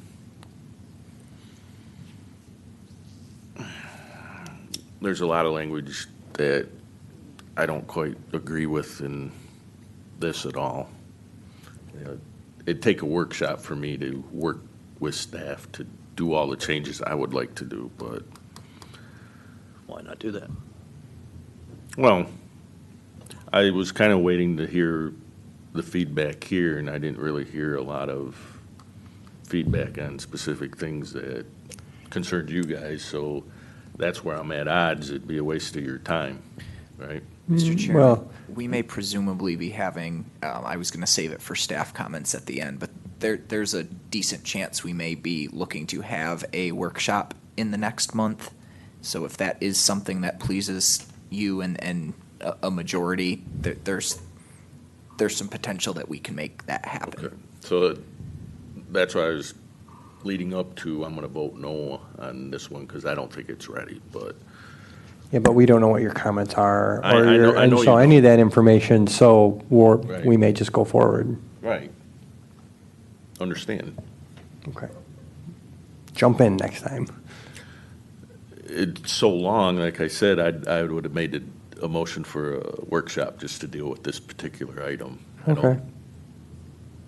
But I didn't hear enough comments that, or things I was concerned with in order to Okay. go that route.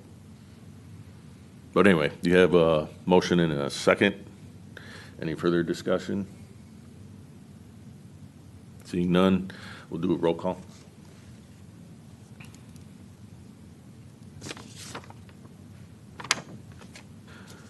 Gruber, Yes. I'm just not, I'm concerned why we don't rotate the first vote. I actually did, but I rotated to one where Varney was first and Varney's not here. I can move to a different section if you like. I'll go again, but We're yes. interested in how you vote first. Yes. Sorry. Williams, Yes. Neese, No. Nichols, Yes. Sleeper, Yes. Heinig, Yes. Stegman. No. Okay, next item, 7, permanent outdoor fire pit, fireplace barbecue regulations, proposed text amendment.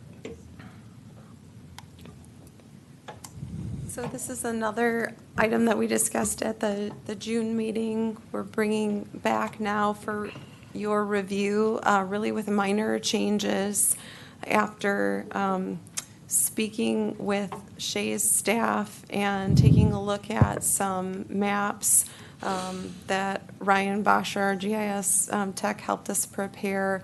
Really, we're making a recommendation that the Planning Commission consider reducing the 25-foot setback that's existing for permanent outdoor fireplaces, fire pits, and barbecues. The 25-foot setback is from both primary and accessory structures, to reduce that to 10 feet. I should clarify that the recommendation from Shay's staff is not specific to any setback. The recommendation from Shay's is specifically the line in the text that you'll see that the structures be enclosed, operated, used, maintained in accordance with manufacturer's instructions. So Shay's is not here tonight. They're not able to attend the meeting, but that was the recommendation after discussing with Keith Beerhalter. Okay. Excuse me. All right, thank you, Kelly. Anybody in the audience like to speak on this item?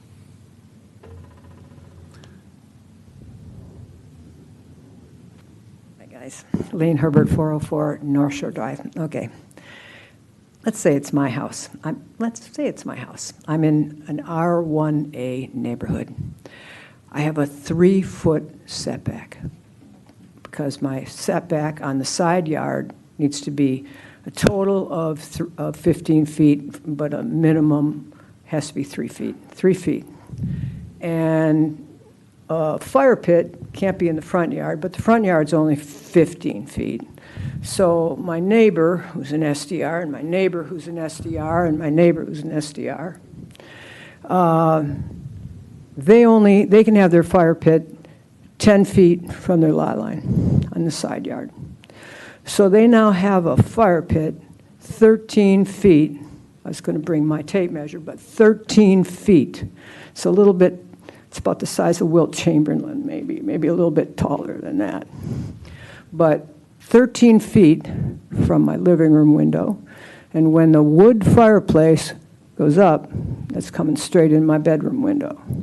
And it's got, I don't know, 12 to 16 dancing women drinking out of cups shaped like male genitalia and screaming and yelling around a wood-burning fireplace.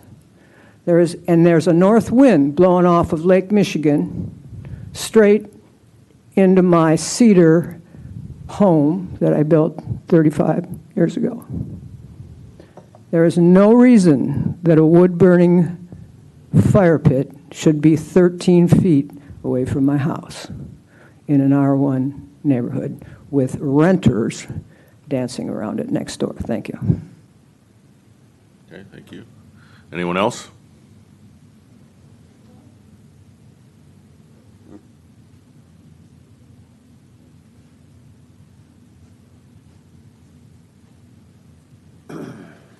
James and Julie Lesk, 107 Erie Street. We actually have pictures before we came here of people who've got a big fire in our backyard, short-term rentals. We're surrounded by them. And the same problem she has, people dancing around drunk, not paying any attention. And about 2 years ago, I re-roofed my garage, in which I have a 69 442 convertible. It's worth about $65,000. And the shingles were burnt from the ashes coming over the fence and landing right on a roof. It fills our house with smoke constantly. My wife has asthma. I'm a fairly big guy, so I usually can get it under control. But that shouldn't be my job. You guys said it's okay to have these fires, so you need to police them. There's pictures here. Here's a picture right here. And this is just before we came. That's right over my fence, 8 feet from my garage. Ashes are going in my garage. You think that's safe? Honestly? You know, I don't enjoy coming up here. Go back to the podium, please. Because you don't have a microphone, nobody can hear that's can hear listening me. on TV. Believe me, I know you can.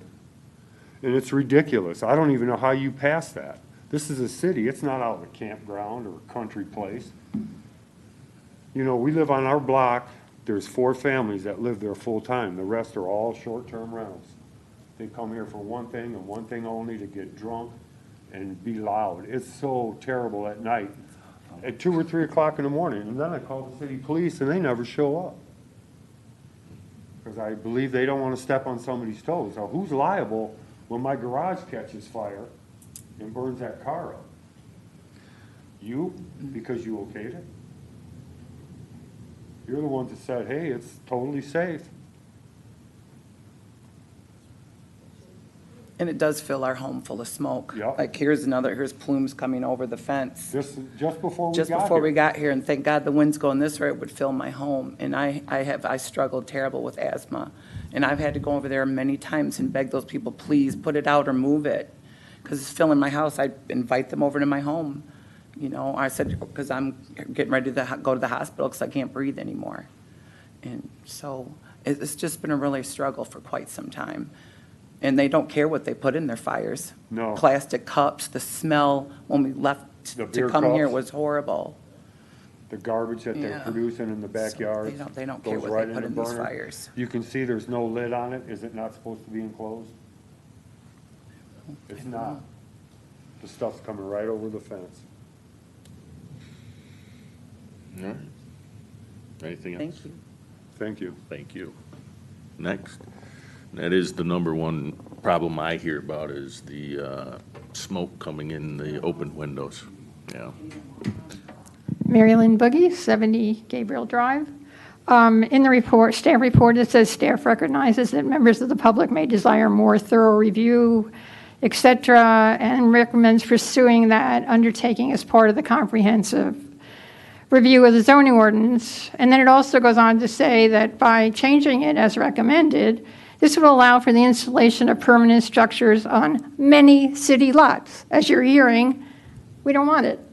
But since you're only willing to make changes, or the recommendation is to make only a few changes, I say go ahead with the 10 feet from the residence that's applying for it. That's fine. If they want it 10 feet from their house, that's fine. But please leave in the part that's Xed out that says, and shall not be located closer than 25 feet from any neighboring principal or accessory building. So it has to be 25 feet from the neighbor's buildings and at least 10 feet from your property line. That at least would mitigate some of what's going on. And it's insufficient for wood-burning stoves. The EPA and Eagle both recognize that wood smoke is a hazard to health.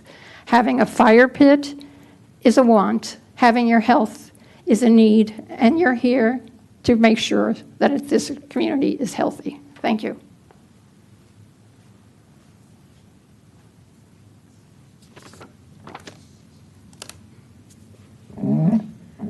Mary Hasley, 726 North Shore Drive.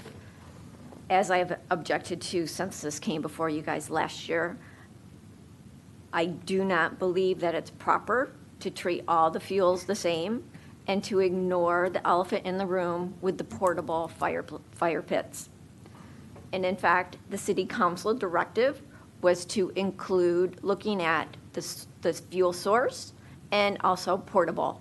I'm extremely disappointed that staff chose to kick that can not only down the street, but into the ditch to be lost forever. As you are hearing, it is smoke. It is the wood burning smoke. And the nominal changes are disrespectful of our community and disrespectful of the city council directive. Fuel sources should be looked at.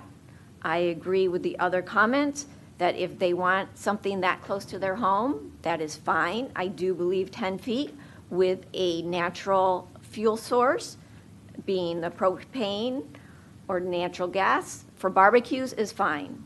For fire pits, that needs to be addressed, and the recommendation of 25 feet from adjoining property, principal, or structures is sufficient, and at least 10 feet from the property line. But I would also add that you should look at fences and anything that's flammable.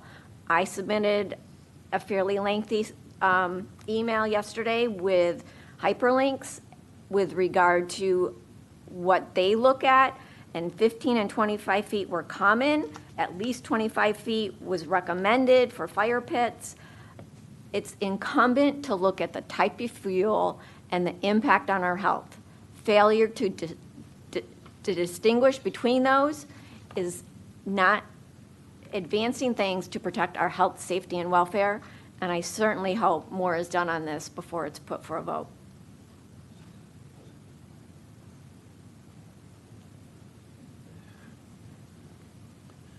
Jack Fitzer, 24 Grand Boulevard.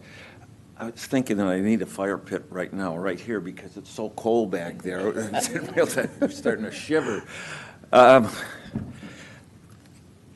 a little interested in the term grandfather, and I'm wondering if you have any, what the rules concerning grandfathering things are. Ordinances, or people exempt from change because they're grandfathered in. And it's a question. I'm wondering, can you give me an answer to it, Mr. Chairman? Do you know what it is? After we're done with the public comment, we can. Okay, all right, good. The real concern here is the distance, not the 10 feet from the primary residence, but the 10 feet from the neighbor's residence. She's right. You can't make good neighbors. They either are or they aren't. I've experienced it both ways. But the zoning world is there to enforce and make people live within a civilized way. That doesn't always happen with this issue. It's a continuing problem throughout the town. I called a friend tonight about it to tell him that this was on the, and he immediately, the blood pressure went to 240, and he said, there's a fire going on in my backyard right now, and et cetera, et cetera. 25 feet from your neighbor should not be extreme. 10 feet or less is ridiculous. So I think it's a mistake to review this with that in mind. And I'd really be interested when the public portion is over to understand more about what grandfathering is. Thank you. Anyone else? Is there anyone after this gentleman? Okay, here'll be the last one then. Okay. My name is Anthony Carollo. I live at 242 Oak Street in South Haven. We have an issue with a neighbor having a permanent kitchen built on his property. And it was destroyed. The original kitchen was destroyed by a branch that also took out part of my roof, which became my problem too. But he's now building another kitchen, bigger, closer to my house. And we've already talked to the zoning people about this thing. But my concern is, right now, they're 3 feet from my property line, which is obviously against the ordinances. It's 7 feet from my house. The size and shape is completely different than what it was before the tree fell on it. This guy doesn't seem to pay any attention to stop work orders or anything like that. The fire hazards, fumes, carbon monoxide, all things that I'm concerned about with my grandchildren who live at that house. The fallen tree really caused a big problem with us based on what they're trying to do. And I think this goes to the point they want to try and rebuild the original kitchen now, which is clearly not 25 feet from this property line, clearly not 10 feet from the property line either. I guess if you're thinking about changing the ordinances, distance and that sort of thing, I think you should take in consideration the neighboring property. If you want to keep it 10 feet from the primary residence, but the neighboring property, this house was built in the 1880s, 1890s, something like that. It's a big piece of property. It's not your typical house in South Haven. So it's well away from other properties, but my neighbors insist on building next to it. So that's all I have to say. Thank you. Okay, thank you. Okay.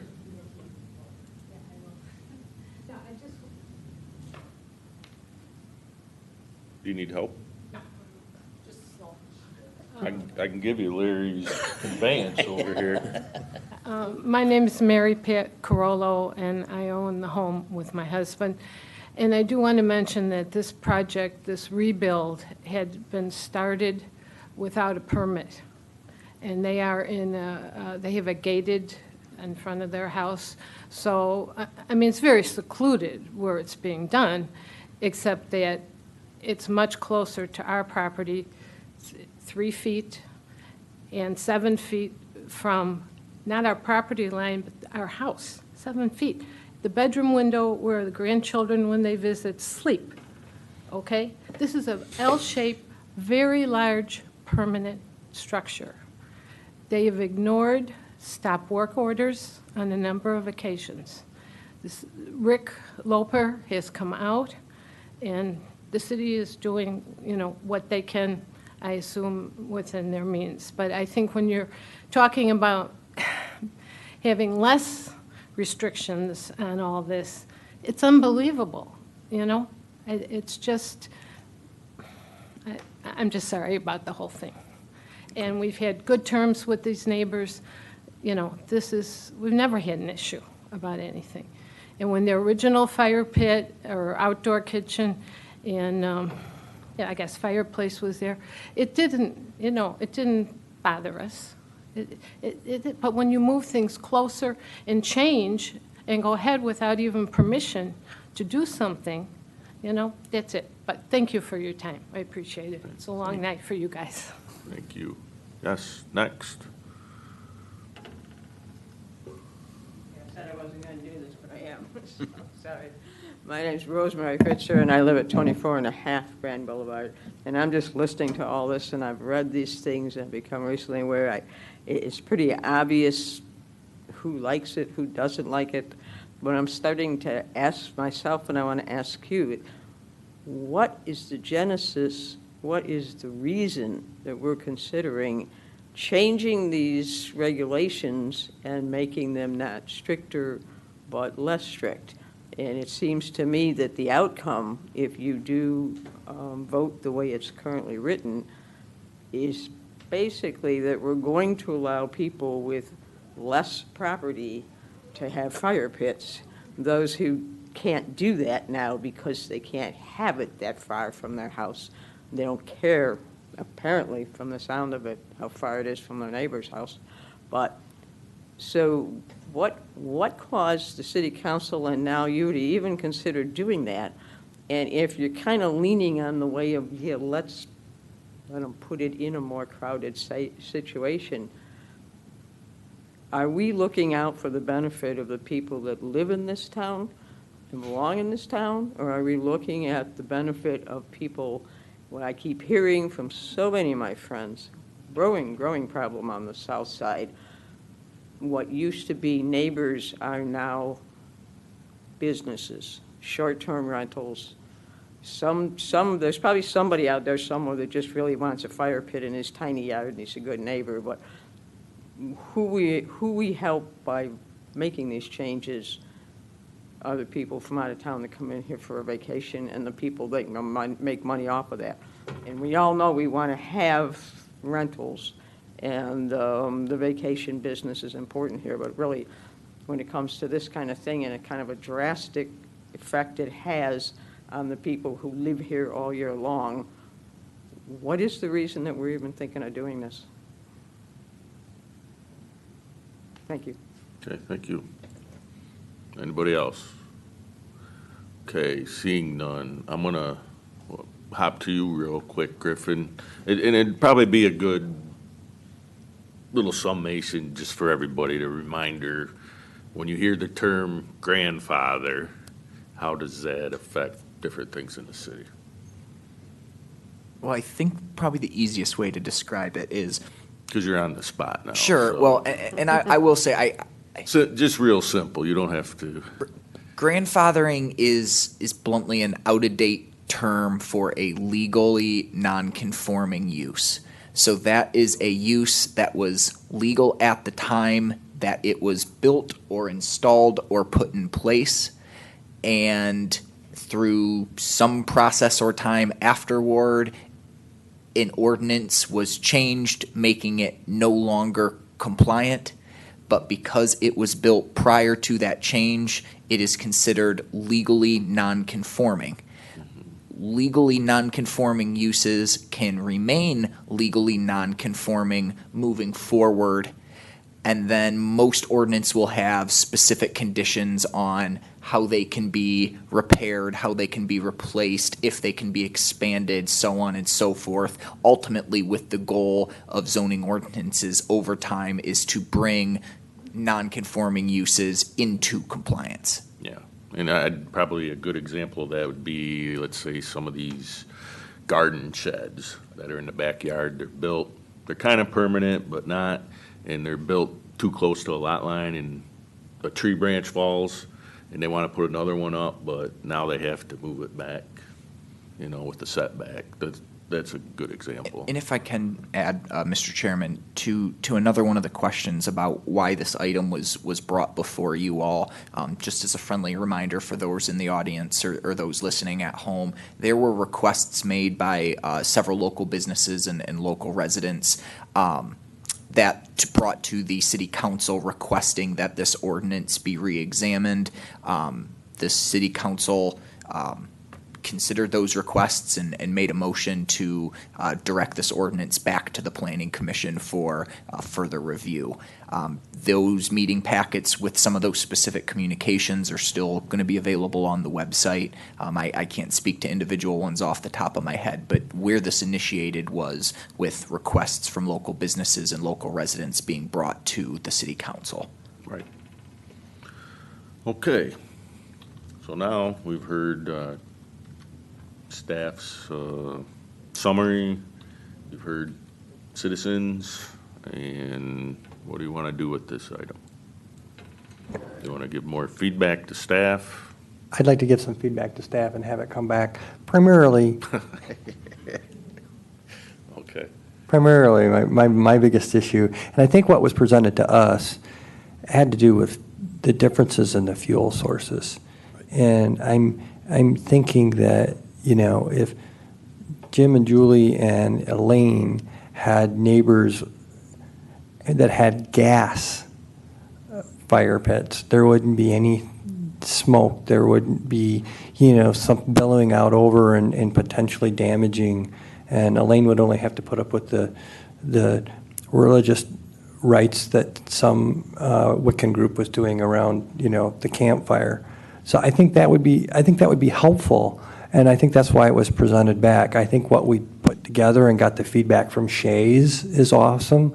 I think we do need to look at some of the setbacks, but if I had a 10-foot, and it was a gas grill, or it was somebody's permanent kitchen, and it was all gas, when I have a gas stove in my home, if I had a gas grill outside, I think that's different than a physical wood-burning fire pit, because then my smoke is going somewhere else and it's going to the neighbor, and I think that's what was really kicking again a lot of this off. So I'd like to see, and that's my feedback, is to come back and it delineates the difference between a permanent structure with a natural gas or propane gas and then somebody who has a wood burning or garbage burning pit. And 1 second, Mike. Kelly, could you put page 75 up? Okay, Mike. Clark, I concur with what you're saying.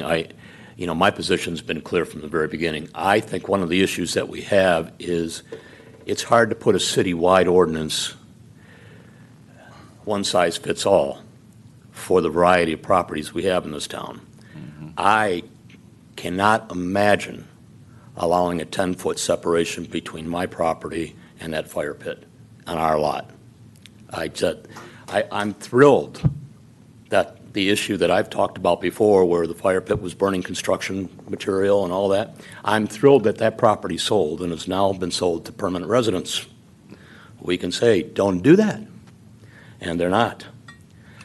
But I would have a real problem proving anything that says you can have that pit 10 foot from the house. Now, I will agree with you, Clark.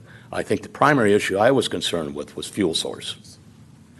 I have a different opinion about a gas grill. That's just absolutely wonderful. You want to build a nice one, that's fine. But let's remember the use of a fire pit is quite different than a gas grill. Right. You didn't put a fire pit in there just for cooking s'mores. That's the gathering spot.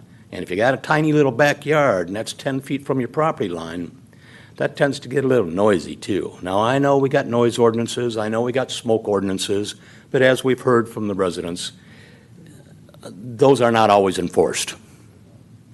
So, I'd rather see us do something systemically that controls it before it has to be enforced. And I would be really, really against moving it any closer than 25 feet. The 10 feet from the structure from your house, that's fine. You want to burn your place down, that's cool. But keep it away from my windows. Okay, before we get any more, a lot of maps came with this agenda item, and maybe you'd like to just explain what was done here, because it's very interesting, and I always appreciate when the amount of time he spends making us maps. So Sure. let's give him some credit and look at them. Okay, so what we're looking at here, we've got each of the R1 districts, R1A, R1B, and R1C, and they're shown on the screen with 10-foot, in this particular case, 10-foot buffers around the structures as well as the property lines. And so the part that's not in color, that's not shown in orange or in red, indicates a place where a fire pit could be placed. Again, permanent outdoor fire pit, fireplace, barbecue. So if it's gray, it's a buildable site. Correct. Okay, for fire pits. Kelly, can you enlarge that? I can. Let's look at Lion Street. They can build them all around you, Mike. No, actually, Tim, my problem is I live on just the other side of Center there, so I'd love to see my neighborhood, but we rarely make the diagrams. Let's see. So if I'm looking at Lion Street,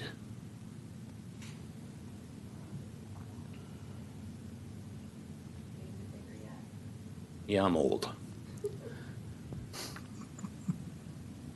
We're on page 75 for everybody. That's perfect. That's helpful. So the red areas are the prohibited areas. You can't have one there. Correct.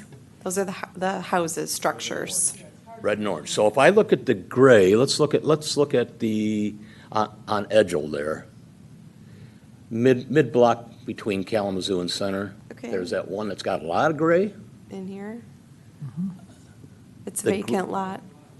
The gray area, if we look to, as we're looking at the screen, we look to the house or the property directly to the right. So the gray area could be very, very close to the next lot line. Am I reading that correctly? Well, the gray is a vacant lot Right, those are vacant. here in this case. So potentially, if this is R1A and it's a typical lot size, it would be approximately 50 by 100. 50 feet by 100 feet. It might be my eyes, but if I'm looking at that, there's not a whole lot of room to put it.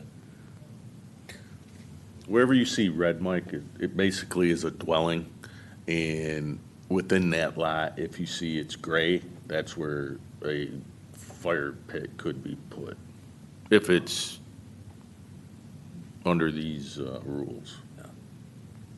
No, and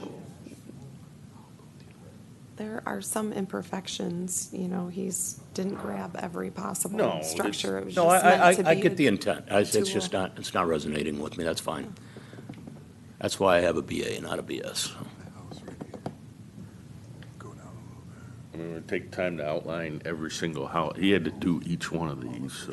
No. But the issue is simply this. I mean, I want to be able to walk out in my yard and envision what's going to happen to my neighbors. Mm-hmm. I can tell what 25 feet is. So you're having a big old fire pit. So there's a couple things going on. You have, and Nick escaped us, right? Okay. Because I wanted to ask him about cooking. Because I think the state of Michigan definitely has some laws regarding your ability to cook food outside, and it really can't be infringed upon. Would that be correct? Yeah. So, and then you have the recreational where, let's build a bonfire, there's a difference, right? And then probably the other thing, like we talked about, is fuel source. And the complaint I hear, and I definitely agree with, in the summertime, let's say you have a home that doesn't have air conditioning, have your window open and the smoke comes rolling in, and it's happened.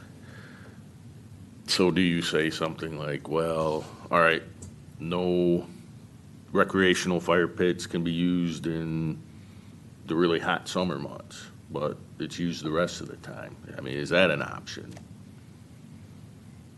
I don't know. Could we require fire pits to be gas only and leave the cooking as a separate category? Because I do have neighbors that like to smoke ribs, that like to, and I don't want to take away their ability to do that. But the issue to me has been with the fire pits and the volume of smoke that's produced by those. I don't know a barbecue or a smoker that produces as much smoke as those fire pits are producing. Yeah. They're just throwing everything in it. Well, and I think in the ordinance it says seasoned wood. Well, the intent on that, so it's not wet and doesn't smoke a whole lot, but I think a lot of people don't have seasoned wood.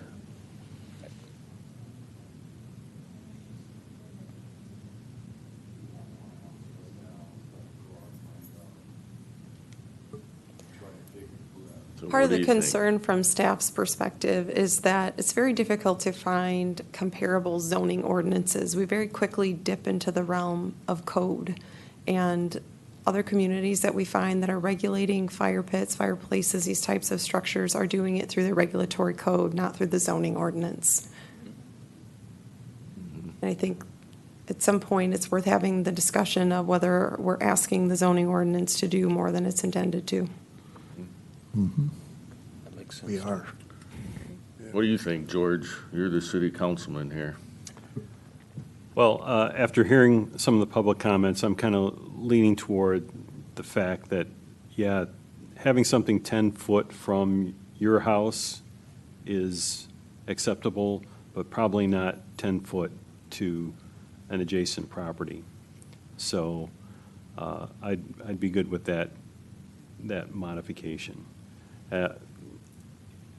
I do think fuel sources do make a difference, but I can see, I've been around some wood fires that there's hardly any smoke. It depends on the kind of wood, the kind of fire pit type thing that you're using. Some have little chimneys on them, which help dissipate the smoke a little bit. So I think it would be difficult for staff to try to come up with something that would regulate the fuel source. But I'm willing to, look at that if there's something that we can find. But I agree, it's got to be something that has to do with zoning and not something that's got to do with the codes, basically. That's why I was saying maybe we don't look at the fuel source itself, but you ban it at certain times of the year. When windows Yeah, are more likely to be that's not really a open. zoning issue. No, right. Yeah. Well, and I'd still like to be specific about to which apparatus. I mean, to me, the fuel source issue is about the fire pits. Recreation. And that's been an issue for years. It's not the first time it's come before this commission. Mm-hmm. How about down here? What do you guys think? I already gave my comments. I mean, the fuel source would really cut down with that. And if we have to make changes to, it's one thing being 10 feet from your property, but if somebody's house is 3 feet, and maybe we're looking at it in zoning and we should push it off differently. Kick it up. Right. Yeah. Send it back to city council. Yeah. I tend to agree. Tag your- you're it, George. your pay. What What do you guys think? Oh, I agree. I think it's, every single time we even mention this, we have a room filled with people who talk about the smoke. And even when they first kicked this to us, the first thing Mike said was the elephant in the room it's not the fire, it's the smoke. And here we are still discussing this again. So I agree. And I think we kick it up, so to speak. Yeah, I just, we can't rely on enforcement. We know we have ordinances that address smoke, but they're not effective. So I would like to see it codified one way or the other. Wouldn't it be even more difficult to regulate the material than it would the smoke? No. Requiring that fire pits be gas? Yeah. How would that not be, that'd be easy to. What? Okay. If I saw somebody burning logs, I'll make a call. It's pretty easy to verify that that's a log burning, not natural gas. Right, but then if we're gonna do that, and then, if we're gonna do that, and we're gonna go with the grandfather clause, we're still gonna have the issue with these smaller lots, because if they have fireplaces on their existing, and it's grandfathered, you're still in the same spot. So a couple comments is traditionally grandfathering or non-conforming, legally non-conforming uses is a zoning term. When you're speaking about regulatory ordinances or regulatory code, that doesn't apply in most cases. Additionally, just as a friendly reminder to everyone, I'm not going to sit here and say, enforcement's perfect. We all know we have to operate within the capacity we have, but we do have a fantastic fire department here in South Haven, Shays, and they are the entity that if there are concerns about a fire, if there are concerns about smoke, they're a great resource for you to call, and they are a 24/7 operation.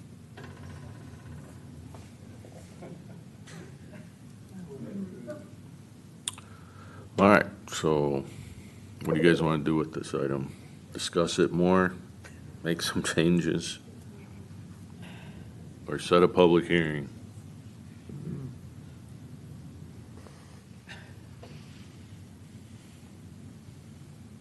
Or say you don't want to deal with it? No, I think we need to deal with it. We've been asked to deal with it, and the smoke is a big issue, and it is what infringes upon the neighbor, so. Larry, you'll have to explain it to me, but I don't understand the difficulty in requiring a fuel source change. That's. And again, I would Go for specify, I would specify that for fire pits, not for cooking. So then, just being devil's advocate here, what would, so I have a fire pit, okay? Say, for instance, I have one. And you say, okay, well, you can't use that for this fire pit for just burning the wood, but you can use it to smoke your meat or whatever, like someone said in the last meeting. What is to prevent me from converting that structure into a barbecue grill? And then now here we have, I'm grilling, and I'm now have some charcoal and wood burning and smoking at the same time. Mm-hmm. See, that's why I'm trying to find out, how are we going to move from here to there? I think the only alternative is if you're going to change your fuel source for that. But then are you going to do that for everything?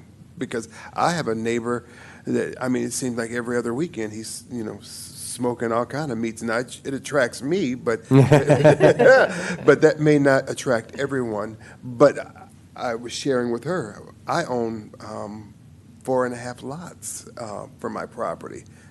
I'm not on a small lot. And if that was close to my house or my bedroom, I really would have a concern. I certainly understand. And I have a child, a young man now, but had a child that had asthma. And we had this issue. So I get it.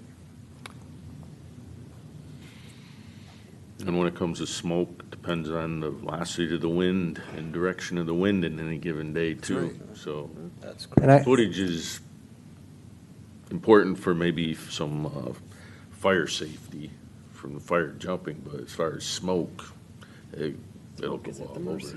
And I have a fire pit at our place, but the closest neighbor home is a couple hundred feet away. So, you know, I think we have to put something together that helps this issue with the small lots that we have. Don't you think that really is the issue? It really is it's the smaller lots. When you are having individuals that it's like 7 feet from their window, I mean, that's a bit much. Mm-hmm.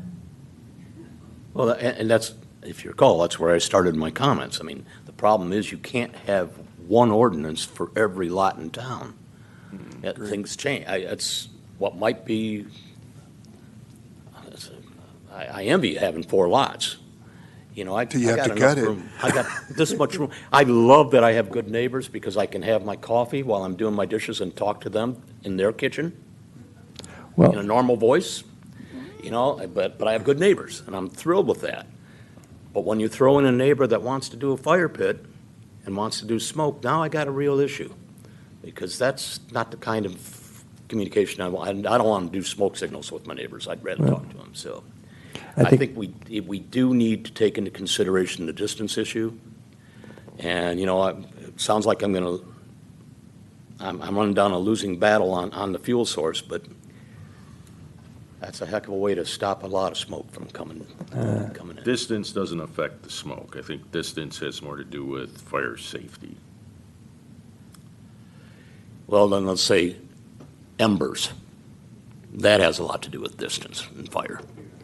Let's not say smoke. Yeah, I don't know. And we do have an ordinance that fits all. It will tell you whether or not you can have one and what kind of fuel source you get to have. Right.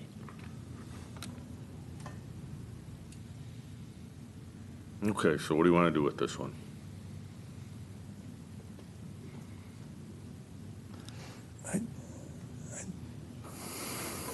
Well, the fuel source is covered, right? Right now, there are no prohibitions.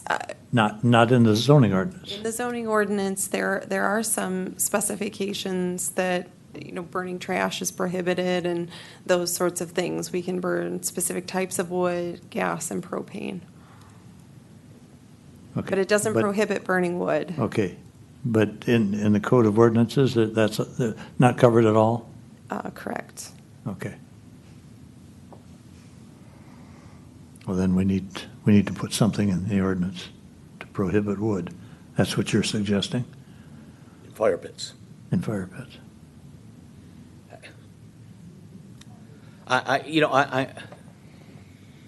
It gets really complicated. I'm sensitive, again, to someone who's got a huge yard. You want to have a fire pit with wood, that's one thing. You know, you can have both. You can have distance. So if you're going to be doing a wood burning, I mean, there be places where that works and places where it doesn't. Correct. That's how we put the ordinance together. And other places where, you know, a gas fire pit works. Correct. And doesn't. And so it can be designed, and then that would be respectful to the residents are having a real safety issue, both health and property. And we put it together that way, and then we just allow properties to figure out what's there. You know, and if I walk to a property and they have 15 stones in a circle, does that make a long-term use? No, that, you know, versus someone who's built a brick, you know. Yeah, I could see that. Would something like wood as a fire source, if you can stay 100 feet from the property line, propane, natural gas, 25 feet from the property line? Yeah, something like that. And now we've got someone who has a permanent kitchen that has, you know, a gas grill attached to the brick, and it's 15 feet from the property line. Our current ordinance would prevent that from being built, you know, or even a Blackstone out there. Can we not separate grills and cooking? Yes, we can. That's what the direction we need to give staff, so they can put that together and come back to us. And maybe come back to different distances for fuel sources on fire pits. And don't put it in a zoning ordinance. Let's write it up for the code. That makes sense. I'd like to get back to land use. And what do we do tonight with our PUD? We gave it away, just pushed it down the road, so we could talk about fire pits. Yep. This is true. Agree there. Okay, so what I'm hearing is some comments that staff has definitely heard. And I guess we're pushing this off too for another month. Would that be correct? Sounds like it. So we need a 3D table, source, distance, and Use. use. Yeah, that's right. Or just put it on the November ballot? Be chock-full. Well, let's move on. We're getting a little silly here. Yeah. Yeah. Okay. All right, so we won't be doing a motion. It's just direction to staff. We're looking at this again. Just a reminder, next time we got to bring some of these to an end. Clear up this agenda. All right. That's always a question of balance, though. Always enough time to do it. Never enough time to do it right, always enough time to do it over. Mm-hmm.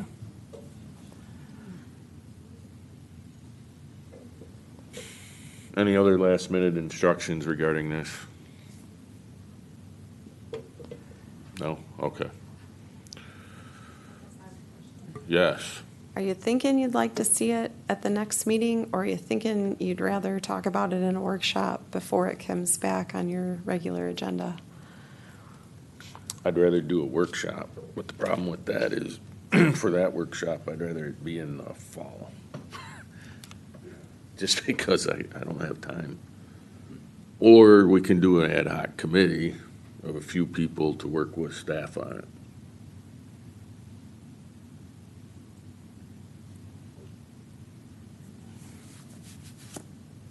So if I get 3 volunteers, we can set that up right now. I'll volunteer for more. Oh, yeah? Okay. I'll volunteer. Okay. Who else? I'd be happy to. Okay. There we go. Thank you. Yes. Appointed. All right. Grand Poobah. Okay, next up, we have public comment, and before we do that, just a reminder, we did receive communications via email from Spencer Hodgman, Mary Hosley, Mike Westling, and Grace Borgfjord. Okay. And Dan Agnello. All right. So, public comment. Any citizens in the audience may address the planning commission regarding items not on this agenda. Does anybody have anything else to lay on us this evening? Elaine and Mary typically do. Hi. Lane Herbert, 404 North Shore Drive. This is just, I didn't even know I was coming in tonight, so these are just like notes. So they're going to kind of come out like that, I'm sorry. But we found out recently there's no real path for a resident to bring information to ZBA, to bring a request for an ordinance interpretation, an application actually, or to even to an appeal administration actions to the ZBA. So if nothing changes, well, nothing changes. So I thought maybe I'd come here and make a few suggestions to Planning Commission because STR reform is the #2 agenda at for the upcoming new fiscal year. So I took a look at, I had a FOIA request for STR applications and inspection forms. Is my mic on? Something wrong here? Okay. And just a few suggestions. An STR application form should have on it, is this on? Yeah. I'm not pressing the button. Oh. Thank you. Okay, so it should have on it the date applied for, when the fee is paid, when the inspection is scheduled, when an inspection is complete, when a reinspection is complete, when a permit is scheduled, and when a permit is issued, and when it's uploaded to the city website. An application affirms that a permit is issued. When they apply, they affirm that when the permit is issued, that it will be posted before they rent. And it affirms that an issuance of a permit will not impact the zoning of a property and will not prevent the city from enforcing zoning regulations. They affirm that, but they're not actually held to that. And since false advertising of higher occupancy is a violation considered so serious that the City Code of Ordinance includes it specifically as a cause for revocation of your registration. I also suggest that applications and inspection forms include property website information for review during permit process. There's no checkbox on the inspection form for that. Inspection forms also don't have a checkbox to verify parking compliance. Application forms and inspection forms should also include the contact information for the local rental agent, which they don't include. And, you know, we have to go peeking around on private property and look in our neighbors' windows for that information. The registration, the local agent name and occupancy limit is available, should be available on the city website for every neighborhood SDR, so that any neighbor can find that when there's something going on at a neighbor SDR, so that we don't have to go poking around and looking in windows. And the cops should have the name and phone number of the local agent of every SDR so that they can call. And there should actually be a registration name of every certified renter and name of authorized joiners matching occupancy limit submitted to the local agent at every check-in. The inspection form itself, again, has no checkbox for zoning compliance of the zone. It doesn't say what zone is this property in. It has no checkbox for full cross-reconciliation of all the departments doing different inspections. And it has no local agent information at all. And again, there's no parking checkbox. Does the parking match the rooms, the occupancy, and the parking spots? Again, the reconciliation of inspections. Is my time up? One more minute. Who does the parking? Is it measured? Is it measured by city engineering? Is it zone compliant? Is it checked against occupancy? Who does the property inspection? Who does the zoning compliance? And how is it reconciled before the permit is issued? And how is it, again, relayed to the public site? And what date is actually used on the public site? Is it the inspection? Is it when the application is put in? Is it when the permit is issued?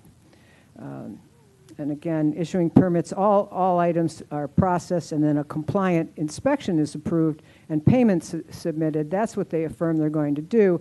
But no, application affidavits agree with that, but that isn't always the way it works, we found. And it would be very important to affirm that these are actually annual permits, that whatever you got away with before doesn't mean you still get away with it now. Thank you. Identify errors in the past. It isn't ollie and free. They're not, they're annual permits. Thank you. Okay, thank you. Anyone else?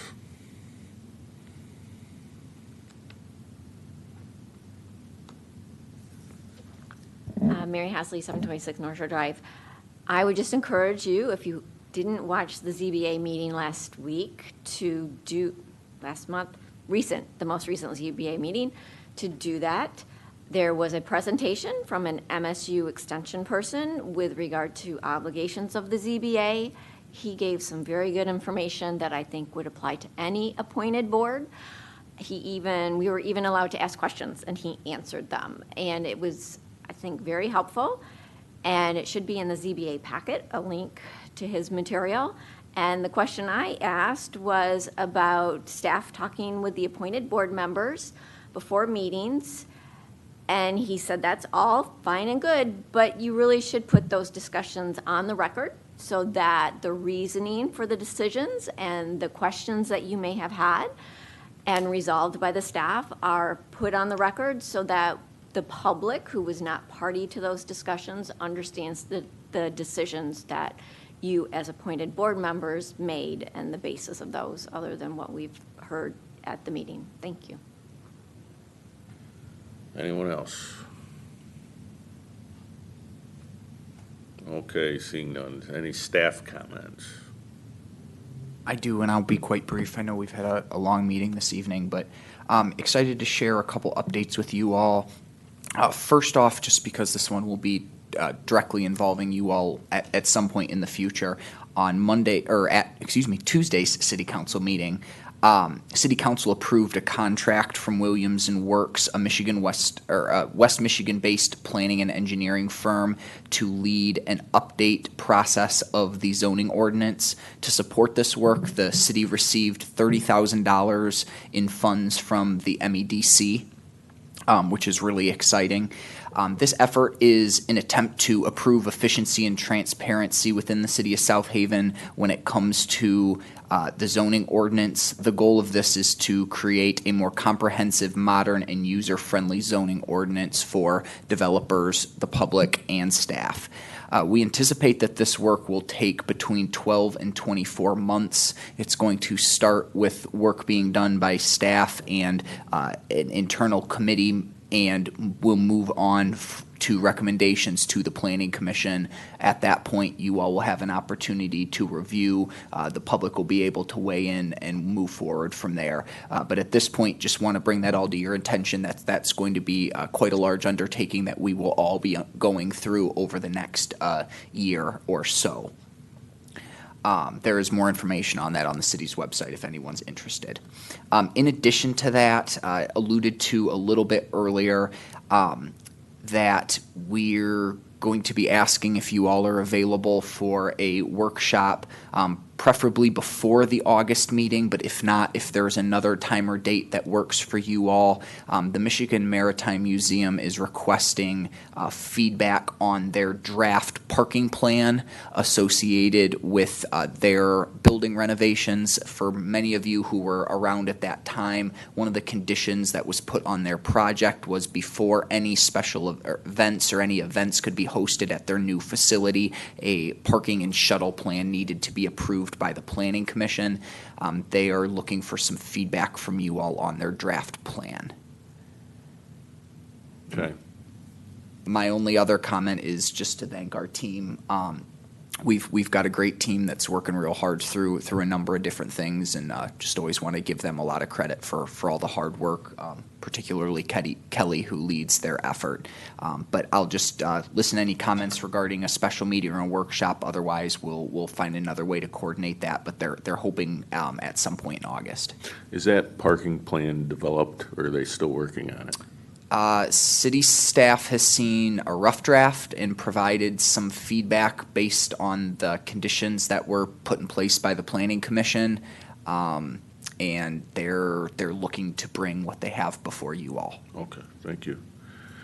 All right, anything, Kelly? I don't have anything to add tonight. I think it's late enough. Thank you all for your work. Okay. All right, let's see. Amy. Yes, thank you guys for all your hard work. I know that was a really big package. So number 2, if you haven't been by the Maritime Museum, the new sign is up, and it is very beautiful and gorgeous in the paint job. It looks just lovely. The sign caps the whole thing off. So that's all. Me? Okay. Yeah. Thank you. The only thing I wanted to say is I wanted to personally thank Kelly for working with me to bring me up to speed as the new person on the board and explaining some of the items that I was not clear with. I certainly appreciate your effort. Yeah, I appreciate staff. grandfather, that term comes from. After the 14th Amendment, we suddenly had a lot of new people in the United States who could vote.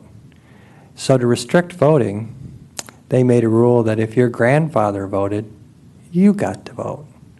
So there are a lot of people in the South who did not get to vote. So I wish we wouldn't use it. I'd love a different term, but it's so ingrained in, but hopefully that understands that continued use is because if your grandfather voted, you got to vote. So that, it's a pretty racist term and we still use it today, and I hope we can come up with something different. That's my comment.